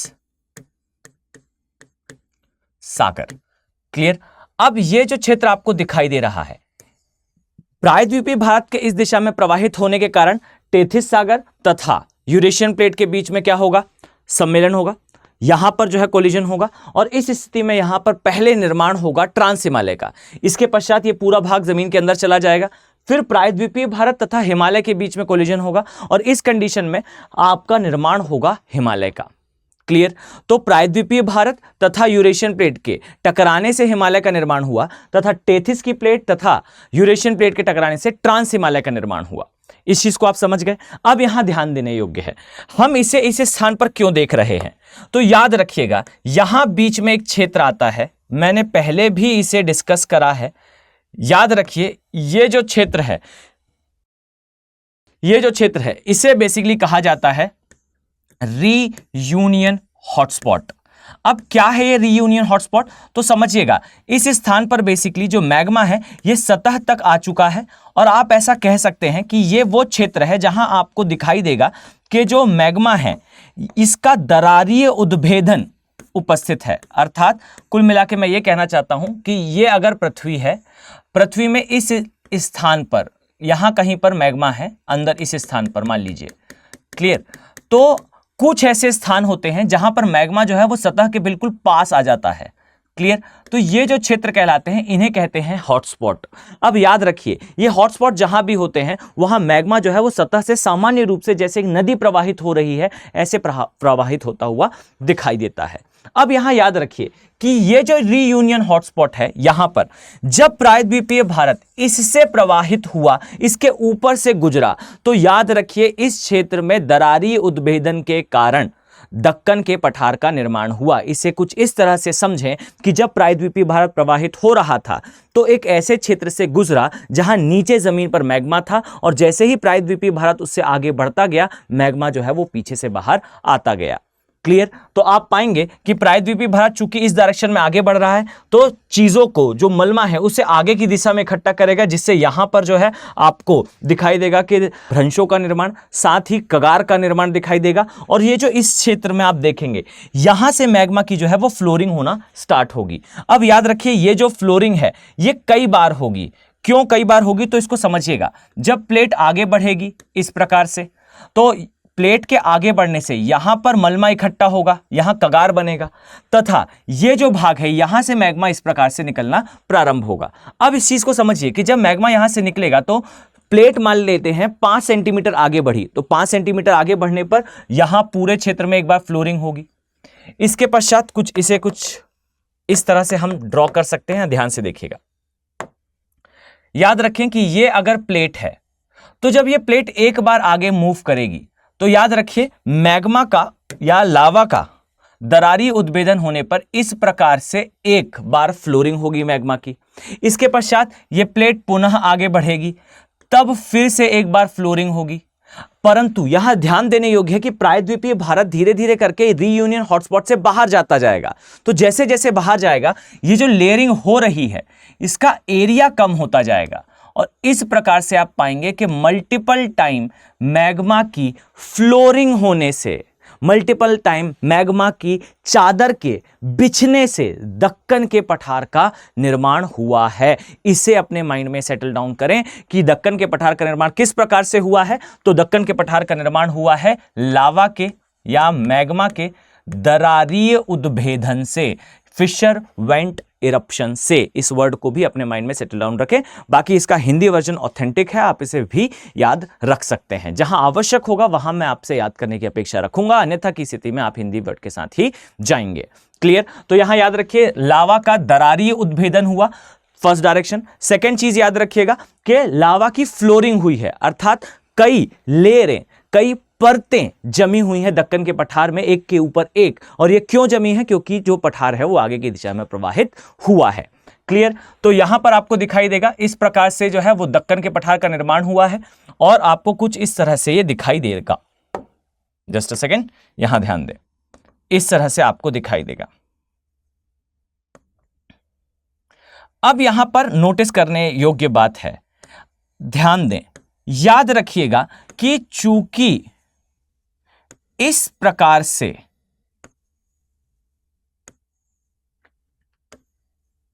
एक समय पर दक्कन का पठार जो है वो पूरे क्षेत्र में विस्तृत था, धीरे धीरे करके कालांतर में अपक्षय तथा अपर्दन, अर्थात अपक्षय तथा अपर्दन, इसका अर्थ क्या है? कुल मिला के जो बाह कारक हैं उनके द्वारा चट्टानों को घिस घिस कर वहां से हटा देने की क्रिया हुई। और याद रखिएगा कि ये जो दक्कन का पठार पहले पूरे प्रायद्वीपीय भारत में उपस्थित था, ये बीच बीच से कट छट गया और कुछ कुछ एरिया में दिखाई देने लगा। एक भाग जो मध्य प्रदेश में रहा वो मालवा कहलाया, जो महाराष्ट्र में दिख रहा है वो महाराष्ट्र का पठार कहलाया, और इसी प्रकार से जो कर्नाटका वाले क्षेत्र में उसे कर्नाटक के पठार के नाम से जाना जाता है। मैंने पहले भी आपको समझाया है, याद रखिएगा। जस्ट अ सेकेंड, हम इसे यहां लिखते हैं। याद रखिएगा कि इसका निर्माण लावा के चूंकि दरारी उद्भेदन के कारण हुआ है, इसीलिए यहां पर जो चट्टानें मिलेंगी ये कौन सी चट्टानें होंगी? ये बसाल्ट की चट्टानें होंगी। यह भी याद रखिएगा कि यहां पर जो मृदा होगी ये कौन सी मृदा होगी? तो काली मृदा होगी। अब ये काली ही क्यों है? तो याद रखिए कि बसाल्ट की चट्टान का कलर भी काला होता है और upper loose layer of rock is called soil, यानी कि चट्टान की ऊपरी परत जो उपस्थित होती है, लूज कंडीशन में होती है, भुरभुरी अवस्था में होती है, उसे मृदा के नाम से जाना जाता है। अब यहां याद रखिए कि ये जो काली मृदा है, अलग अलग स्थान पर इसका उपयोग अलग अलग प्रकार की कृषि में करा जाता है। अब इसे यहीं याद रखें कि जो गुजरात वाला भाग है वहां पर काठियावाड़ का पठार कहें, इसी प्रकार से महाराष्ट्र वाले भाग में हम महाराष्ट्र के पठार को देखें, एमपी वाले भाग में हम मालवा को देखें, या फिर कर्नाटका वाले भाग में कर्नाटका के पठार को देखें। इन सभी क्षेत्रों में अलग अलग प्रकार की कृषि की जाती है। यहां याद रखिए गुजरात वाले भाग में, काठियावाड़ वाले क्षेत्र में आपको दिखाई देगा कि यहां ग्राउंड नट अर्थात किसकी? मूंगफली की खेती की जाती है। इसी प्रकार से महाराष्ट्र वाले भाग में प्याज प्लस आप पाएंगे कपास की खेती करी जाती है। इसी प्रकार से आप मध्य प्रदेश के मालवा वाले भाग में पाएंगे कि सोयाबीन की खेती की जाती है और कर्नाटका वाले भाग में सनफ्लावर अर्थात सूरजमुखी की खेती करी जाती है। तो ये एक चीज अपने दिमाग में सेटल डाउन रखें, ये राज्य जो है इसके उत्पादन में अग्रणी राज्यों की श्रेणी में आते हैं। क्लियर? तो चलिए हम आगे बढ़ते हैं। यहां ध्यान दें कि जब महाराष्ट्र वाले पठार का या दक्कन के पठार का इस प्रकार से निर्माण हुआ तो आपको दिखाई देगा कि अलग अलग क्षेत्र में अलग अलग प्रकार की टोपोग्राफी का निर्माण हुआ है। यहां हम कुछ मार्किंग कर दें।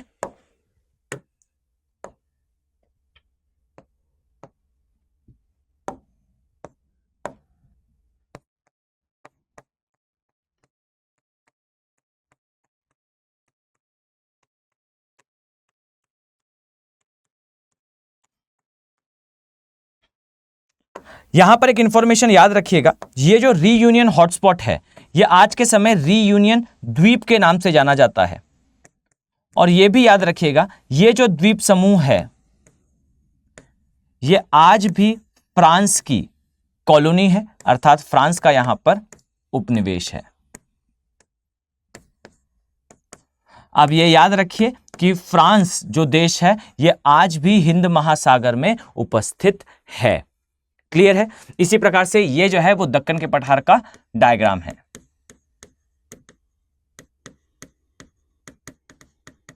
और यहां पर जो है ये परतें आपको दिखाई देंगी इस प्रकार से। क्लियर? चलिए, तो यहां पर दिशा हमेशा शो करें। याद रखिए कि विदाउट डायरेक्शन अगर आपने इस डायग्राम को प्लॉट करा तो ये डायग्राम हो जाएगा रॉन्ग। क्लियर? तो इस प्रकार से इस दिशा में प्रवाहित हुआ था। चलिए आगे बढ़ते हैं। अब यहां ध्यान दें कि हम एक एक करके जो है वो इन पठारों के बारे में देखना प्रारंभ करेंगे। यहां ध्यान दें, अगर मैं आपसे कहूं कुछ इस प्रकार से दिखाई देता है,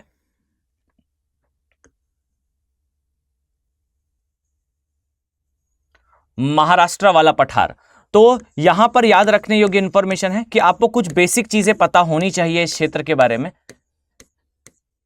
याद रखें, इसके एक भाग में इस प्रकार से आपको देखने को मिलेगा कि कुछ पहाड़ियों का विस्तार है। इस डायग्राम को एक बार हम रिकरेक्ट करते हैं। यहां ध्यान से देखें, याद रखिए अगर मैं आपसे कहूं कि यह है महाराष्ट्र के पठार का विस्तार, तो यहां पर याद रखिए कुछ आपको यहां पहाड़ियां दिखाई देंगी इस प्रकार से। याद रखिए ये जो पहाड़ियां हैं इन्हें बेसिकली कहा जाता है पश्चिमी घाट के पर्वत। और याद रखिए कि ये जो पश्चिमी घाट के पर्वत हैं इसमें आपको खासकर एक नाम लोकली बोला, यहां पर एक नाम खासकर लोकली काफी प्रचलित दिखाई देगा, इसे सह्याद्री के नाम से जाना जाता है। सह्याद्री की पहाड़ियां। और यहां याद रखिए यहां आपको एक चोटी दिखाई देगी और इस चोटी को खासकर आप मार्क करें, इसे बेसिकली कहा जाता है, ये मैंने पहले भी डिस्कस करा है, इसे बेसिकली कहा जाता है कलसूबाई।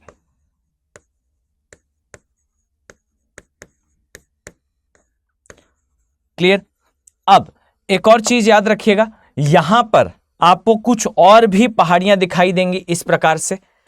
याद रखें ये जो पहाड़ियां हैं ये पहाड़ियां, और ये भी याद रखिएगा कि हो सकता है आपको एटलस में देखने पर एक कंफ्यूजन हो कि ये जो पहाड़ियों का क्रम मैं आपको बता रहा हूं ये कुछ और क्रम है, यहां पर पहाड़ियां किसी और दिशा में हैं। तो याद रखिए पेज नंबर 8 या 9 पर देखने पर आपको ऐसा लगेगा कि पहाड़ियों का क्रम कुछ और है, परंतु जब आप इसे आगे पेज टर्न करके जहां महाराष्ट्र, ऑक्सफोर्ड के स्टूडेंट एटलस में जहां महाराष्ट्र वाले स्टेट को प्लॉट करा गया है, आप वहां देखेंगे तो आपको दिखाई देगा कि पहाड़ियों का क्रम जो है वो इसी प्रकार से है। याद रखिए इस प्रकार से देखने पर आपको दिखाई देगा यहां पर कुछ पहाड़ियां हैं।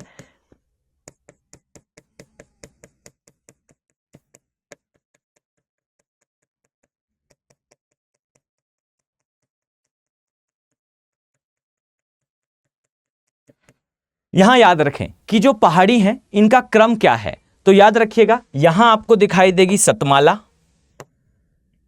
इस प्रकार से यहां मिलेगी सतमाला, यहां पर दिखाई देगा अजंता,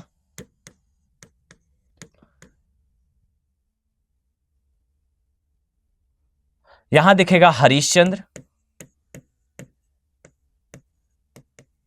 तथा यहां दिखाई देगा बालाघाट। ये 4 पहाड़ी हैं। अब यहां याद रखिए सतमाला, अजंता, हरिश्चंद्र, बालाघाट ये कभी भी पश्चिमी घाट का भाग नहीं मानी जाती। क्लियर? ये दक्कन के पठार के अंदर आने वाली पहाड़ियां हैं। अब याद रखिए यहां आपको एक महत्वपूर्ण नदी दिखाई देगी इस प्रकार से गुजरती हुई। याद रखिए इस नदी को आप जानते हैं गोदावरी के नाम से, और यहां पर याद रखने योग्य बात है कि ये जो गोदावरी नदी आपको जाती हुई दिखाई देगी, इसमें याद रखिएगा ये मुख्यतः किन 2 पहाड़ियों के बीच से गुजरती है। यहां याद रखिएगा कि गोदावरी नदी, जस्ट अ सेकेंड, जो गोदावरी नदी है ये सतमाला तथा अजंता नो, सतमाला तथा बालाघाट इसके बीच में प्रवाहित होती है। क्लियर। और यह भी याद रखिएगा कि गोदावरी नदी का उद्गम कहां से होता है, तो यहां पर एक पहाड़ी है, यहां पर एक क्षेत्र है जिसे त्र्यंबकेश्वर के नाम से जाना जाता है। क्लियर, यहां से इसका उद्गम होता है।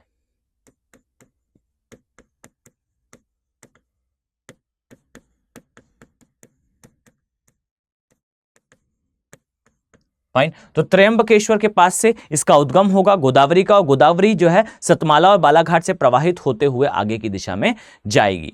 क्लियर। अब यहां पर कुछ और चीजें मार्क करने योग्य हैं, जैसे आपको दिखाई देगा एक और नदी, अगर मैं आपसे कहूं तो ऊपर यहां पर जाती हुई दिखाई देगी। जस्ट अ सेकेंड, यहां आप मार्क करेंगे, याद रखिए कि आपको ऊपर से गुजरती हुई एक और नदी दिखेगी, और याद रखिएगा ये पश्चिम की दिशा में जाएगी। इसे बेसिकली कहा जाता है तापी नदी या ताप्ती नदी।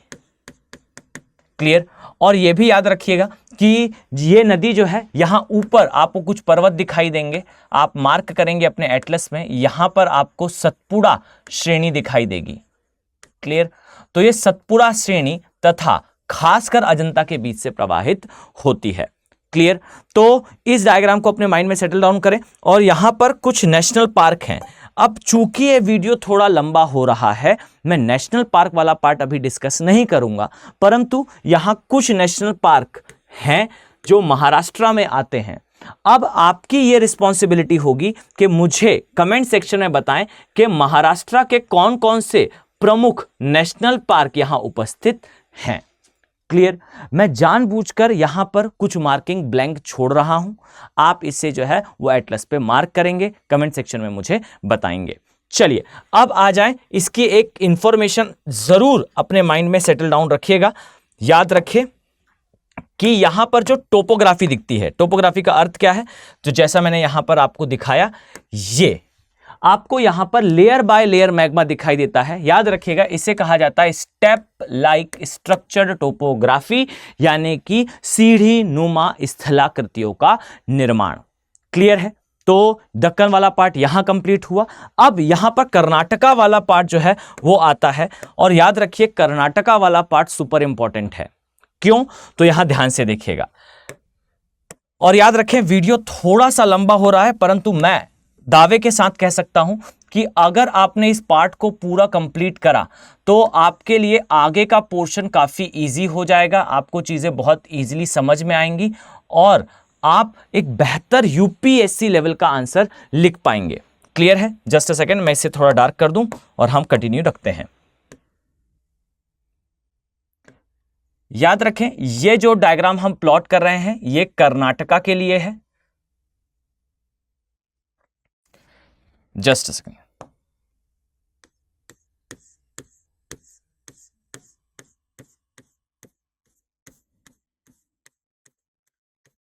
इसे बेसिकली कहा जाता है कर्नाटका का पठार।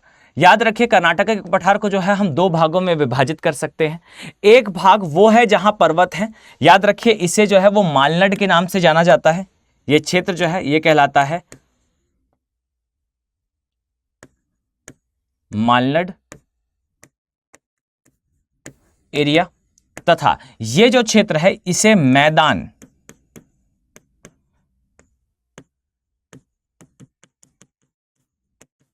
के नाम से जाना जाता है।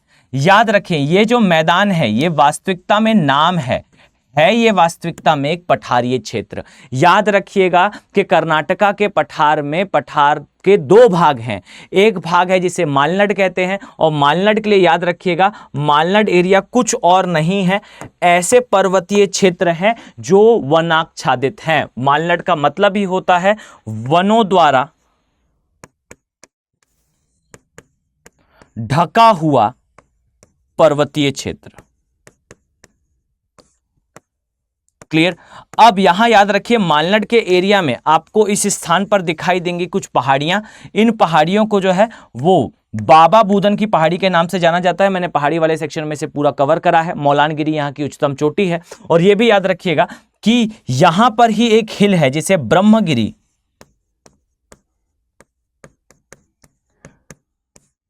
की पहाड़ियों के नाम से जाना जाता है, और याद रखिए इसी ब्रह्मगिरी की पहाड़ी से उद्गम लेती है एक नदी, और याद रखिएगा इस नदी को आप कावेरी के नाम से जानते हैं। और ये इंफॉर्मेशन अब आप अपने माइंड में सेटल डाउन करें कि कावेरी जो है उद्गम लेने के पश्चात इस प्रकार से, जस्ट अ सेकेंड, कावेरी नदी उद्गम लेने के पश्चात कुछ इस प्रकार से जो है प्रवाहित होती है। और याद रखिए कि चूंकि ये मालनाड वाले एरिया से आती है, आप पाएंगे कि पहाड़ी से जब कावेरी नदी का उद्गम होगा और ये जंप और बाउंस करते हुए, उछल कूद करते हुए, तेज वेग के साथ प्रवाहित होते हुए नीचे आएगी, तो इसकी एंट्री होगी कर्नाटका के मैदान वाले भाग में, जो वास्तविकता में क्या है, पठार है। अब याद रखिएगा जिस प्रकार से दक्कन के पठार में आपको दिखाई देता है कि स्ट्रक्चर्ड टोपोग्राफी है, सीढ़ी नुमा संरचना है, यहां पर एक वर्ड याद रखिएगा इस पठारीय क्षेत्र में आपको दिखाई देगा रोलिंग, रोलिंग स्थलाकृति। और यह याद रखिए कि यह जो रोलिंग स्थलाकृति है, इसका मतलब है कि पहले ये सीढ़ी नुमा थी, परंतु अपक्षय तथा अपर्दन के कारण जो है ये धीरे धीरे करके इस प्रकार से रोलिंग के फॉर्म में चेंज हुई है। और याद रखिएगा कि चूंकि नदी पहाड़ से तेज वेग के साथ नीचे आएगी, जब ये रोलिंग एरिया में एंटर करेगी, प्रवेश करेगी, तो इस कंडीशन पे याद रखिएगा ये बड़े बड़े झरनों का निर्माण करेगी। और इसमें से एक महत्वपूर्ण झरना आपको दिखाई देगा कावेरी फॉल्स के नाम से। और ये याद रखिए कि कर्नाटका के पठार में जितनी भी नदियां होंगी, ये सभी बड़े झरनों का निर्माण करेंगी, ये बड़े वाटरफॉल्स का निर्माण करेंगी। इसमें से आपको एक नदी दिखाई देगी कर्नाटका की, जिसे शरावती के नाम से जाना जाता है, शरावती नदी के नाम से जाना जाता है। और याद रखिए कि शरावती नदी जो है वो महात्मा गांधी वाटरफॉल या झरने का निर्माण करती है, जो आधिकारिक तौर पर भारत का सबसे ऊंचा झरना है। इसी प्रकार से याद रखिएगा कि अब जो है ये डेटा अपडेट हो चुका है। एक वरोही नदी है, वरोही नदी है, ये जो है वो वरोही झरने का निर्माण करती है, और ये भारत का सबसे ऊंचा या सबसे ऊंचाई वाला झरना है। क्लियर है? अब यहां पर याद रखिएगा कि कर्नाटका का जो मैदानी भाग है, ये भाग का नाम मैदान है ये पठार। और ये भी याद रखिएगा कि इस क्षेत्र में दो पठार दिखाई देते हैं, एक को कहा जाता है मैसूर का पठार और एक को कहा जाता है मैंगलोर का पठार। क्लियर है? तो मैसूर और मैंगलोर, ये दो मार्किंग आप जो है अपने एटलस में आवश्यक रूप से करें। कारण क्या है अभी मैं आपको बताता हूं। याद रखिएगा कि हम थोड़ा सा कावेरी पर वापस आए, तो हमेशा याद रखिए कावेरी जो है उद्गम लेने के पश्चात पहाड़ी क्षेत्र से जब आती है पठारी क्षेत्र में, इस समय इसका वेग ज्यादा होता है, इसलिए पहली चीज तो ये झरनों का निर्माण करती है। दूसरी चीज कि चूंकि नदी का वेग ज्यादा है, नदी आगे आ रही है, इस स्थिति में नदी के अंदर अवसादों की मात्रा ज्यादा होगी। अवसाद क्यों ज्यादा होंगे? वेग ज्यादा है, वेग ज्यादा है तो अपर्दन ज्यादा करेगी, अपर्दन ज्यादा करेगी तो अवसाद जो है वो पानी के अंदर घुलित अवस्था में होंगे, और इसे ये बीच बीच में जमा दिया करेगी। और याद रखिए इसके जमाव के कारण जो है कावेरी नदी के बीच में आपको दिखाई देते हैं नदी द्वीप। और याद रखिए दो नदी द्वीप आप अपने एटलस पे मार्क करेंगे, सुपर इंपॉर्टेंट हैं, याद रखिएगा। एक द्वीप को कहा जाता है श्रीरंगनापट्टनम और एक को कहा जाता है शिव समुद्रम।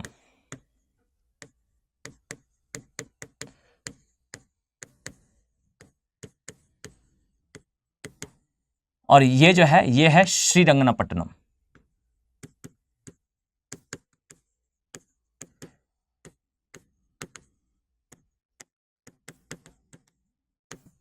अब यहां याद रखिए श्रीरंगनापट्टनम और शिव समुद्रम, इनकी डायरेक्शन याद करने की आवश्यकता नहीं है, कौन सा आगे है कौन सा पीछे है, लेकिन यह याद रखने की जरूर आवश्यकता है कि ये दोनों ही क्या है? नदी द्वीप है। और याद रखिए इसके बीच में आपको एक क्षेत्र दिखाई देगा इस प्रकार से, और यह सुपर इंपॉर्टेंट हो जाता है आपके लिए।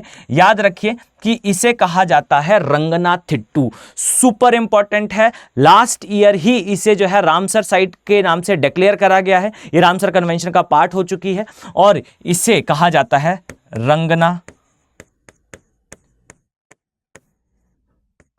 याद रखें कि ये वो मार्किंग्स है जिससे एक्चुअली यूपीएससी प्रश्न पूछेगा। ये छोटी छोटी माइन्यूट मार्किंग्स याद रखें। जो रंगनाथिट्टू है ये उपस्थित है शिव समुद्रम और श्री रंगनापट्टनम के मध्य। जो रंगनाथिट्टू एरिया है ये एक वाइल्ड लाइफ सेंचुरी बन चुका है, अर्थात वन जीव अभ्यारण्य है, और ये अपनी बर्ड्स के लिए यानी कि अपनी प्रवासी पक्षियों के लिए प्रसिद्ध है। और मैं पहले भी बता चुका हूं ये जो प्रवासी पक्षी हैं ये आते कहां से हैं, तो आप सभी जानते होंगे ये प्रवासी पक्षी जो है वास्तविकता में साइबेरिया, अराल सी, ब्लैक सी, कैस्पियन सी, इन सागरीय क्षेत्रों से भारत में आते हैं सर्दी के मौसम में। क्लियर है। और ये याद रखिए कि रंगनाथिट्टू अभी ही रामसर साइट का पार्ट हुआ है, रामसर कन्वेंशन का पार्ट हुआ है। क्लियर। अब इस एरिया को इस प्रकार से जो है आप मार्क करेंगे।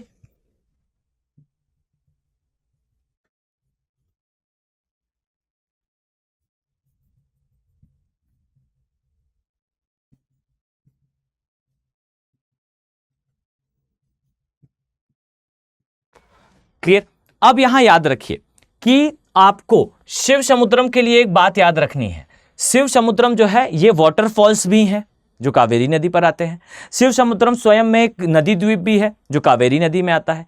शिव समुद्रम के लिए एक और स्टेटमेंट याद रखिएगा कि शिव समुद्रम पहला मेजर हाइड्रो पावर प्रोजेक्ट था पूरे साउथ ईस्ट एशिया का, यानी कि पूरे दक्षिण पूर्वी एशिया का पहला major hydro power project.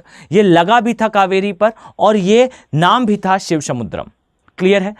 Kaveri जो कावेरी फॉल्स हैं ये अलग है, शिव समुद्रम फॉल्स जो है यानी कि झरने जो है ये अलग हैं। इसके अलावा याद रखिए जो शिव समुद्रम है ये मांड्या डिस्ट्रिक्ट में आता है, ये मांड्या नामक जिले में आता है। और याद रखिएगा ये मांड्या वाला जिला जो है ये गन्ने के उत्पादन के लिए काफी प्रसिद्ध है। और ये भी याद रखिएगा कि कर्नाटका तेजी से जो है इस दिशा में कार्य कर रहा है कि गन्ने के उत्पादन में साउथ जो है वो लीडिंग एरिया बने। कारण क्या है, तो कारण सिंपल सा है कि यहां से जो है दक्षिण पश्चिम मानसून के आगमन के कारण इस क्षेत्र में जो है लगातार जो वर्षा है ये होती रहती है और गन्ने की खेती के लिए जो है पानी नितांत आवश्यक होता है। क्लियर। तो शिव समुद्रम आता है मांड्या डिस्ट्रिक्ट में। मांड्या डिस्ट्रिक्ट फेमस है गन्ने के उत्पादन के लिए। इसके अलावा आप अपने एटलस में जो है वो कुछ और मार्किंग भी करेंगे। मैं यहां पर कुछ चीजों को मेंशन कर रहा हूं।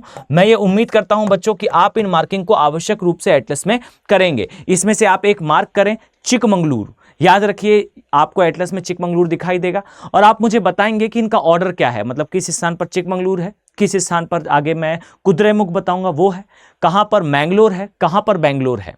तो मैं 4 स्टेटमेंट देने वाला हूं। मार्क करें चिकमंगलुरु को। याद रखिए जो चिकमंगलुरु है ये फेमस है कॉफी के उत्पादन के लिए। सीसीडी जो है यहीं से निकला था। इसके अलावा याद रखिएगा कुद्रेमुख दिखाई देगा। कुद्रेमुख हिल्स भी हैं यानी कि पहाड़ी भी है और एक जिला भी है। कुद्रेमुख जो है वो अपने आयरन ओर अर्थात लौह अयस्क के लिए प्रसिद्ध है। इसी के अलावा तीसरा आपको दिखाई देगा मैंगलोर। मैंने पहले भी बताया यहां से भारत अपना जो लौह अयस्क है उसे जापान को बेचता है, हम उसे निर्यात करते हैं ऑल वेदर फ्रेंडशिप के लिए ताकि हम चाइना को टैकल कर पाएं। इसके अलावा याद रखिएगा एक और क्षेत्र है बेंगलोर के नाम से। बेंगलोर और मैंगलोर में से कौन सा नॉर्थ में है कौन सा साउथ में है ये आप मुझे बताएंगे। क्लियर। और यह भी याद रखिए कि कर्नाटका हमें नक्शे पर देखने पे इस प्रकार से जब आप देखेंगे तो आपको कर्नाटका ऊपर दिखाई देगा, तमिलनाडु नीचे दिखाई देगा।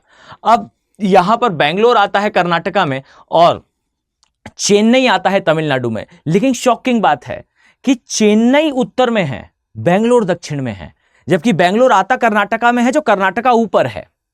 क्लियर। तो इस चीज को याद रखिएगा। सेकंड इंफॉर्मेशन याद रखें कि जो बेंगलोर है इससे नियरेस्ट नेशनल पार्क कौन सा है, यानी कि सबसे पास में स्थित राष्ट्रीय उद्यान कौन सा है, तो याद रखिएगा बन्नेरघट्टा आपको मार्किंग में दिखेगा। बेंगलोर के बिल्कुल नीचे आता है। बेंगलोर से सबसे नियर बाय का बड़ा नेशनल पार्क है, मतलब जो एटलस में देखकर आप जिसे अंदाज लगा पाएं, जिसे लोकेशनल एनालिसिस का प्रश्न कहते हैं, जो अक्सर यूपीएससी पूछा करती है। नो डाउट वहां लोकली और भी नेशनल पार्क होंगे पर बड़ा नेशनल पार्क जिससे प्रश्न आने की संभावना है लोकेशनल एनालिसिस से, आप पाएंगे कि वो कौन सा है, बन्नेरघट्टा नेशनल पार्क। क्लियर। तो ये इतनी मार्किंग जो है अपने एटलस में जरूर करें और इसे जो है वो कंप्लीट करें। इसके अलावा जो बचे हुए पठार हैं इसमें तेलंगाना का पठार, रायलसीमा का पठार, आपको इनके लिए ज्यादा परेशान नहीं होना है। यूपीएससी ने बीते 8-10 सालों में इससे ज्यादा प्रश्न नहीं करे। आपको केवल और केवल इतना पता होना आवश्यक है कि तेलंगाना इस प्रकार से तथा रायलसीमा इस प्रकार से जो है आपको उपस्थित दिखाई देंगे। इसमें आपको केवल और केवल इतनी इंफॉर्मेशन जाननी आवश्यक है कि यहाँ पर कौन सी पहाड़ियाँ हैं। तो जो पूर्वी पहाड़ियों के बारे में मैंने पहाड़ी वाले चैप्टर में डिस्कस करा है, आपको उतनी इंफॉर्मेशन पता होनी चाहिए कि शेवरॉय कहाँ है, जावेदी कहाँ है, गरजात कहाँ पर है, पालाकोंडा हिल्स कहाँ पे है, नल्ला मलाई कहाँ पर है और कहाँ पर आपको देखने का विस्तार मिलता है शेषाचलम की पहाड़ियों का। ये पहाड़ी वाला सेक्शन याद रखें। दूसरी चीज याद रखें कि ये पार्ट वैज्ञानिकों में इसमें डिस्प्यूट है कि ये दक्कन का पार्ट है या नहीं है। इस पर अभी भी रिसर्च चालू है। हमें इसका जो है इस डिबेट का पार्ट नहीं बनना है। आप सेफ साइड चलना चाहें तो आप सीधा सीधा मेंशन कर सकते हैं कि दक्कन का पठार का जो विस्तार है ये महाराष्ट्र में है, ये गुजरात में है और ये जो है थोड़ा कर्नाटका में है। आप इसे स्किप भी कर सकते हैं क्योंकि इस पर थोड़ा सा डिस्प्यूट है। अगर आप चाहें तो आप मान भी सकते हैं, परंतु ये याद रखिए कि इस क्षेत्र में आपको दिखाई नहीं देता काली मृदा का विस्तार। याद रखिए यहां काली मृदा नहीं मिलती। और क्यों नहीं मिलती, तो इसके लिए आपके दिमाग में स्टेटमेंट क्लियर होना चाहिए कि यहां पर लाल मृदा मिलती है, रेड सॉइल मिलती है।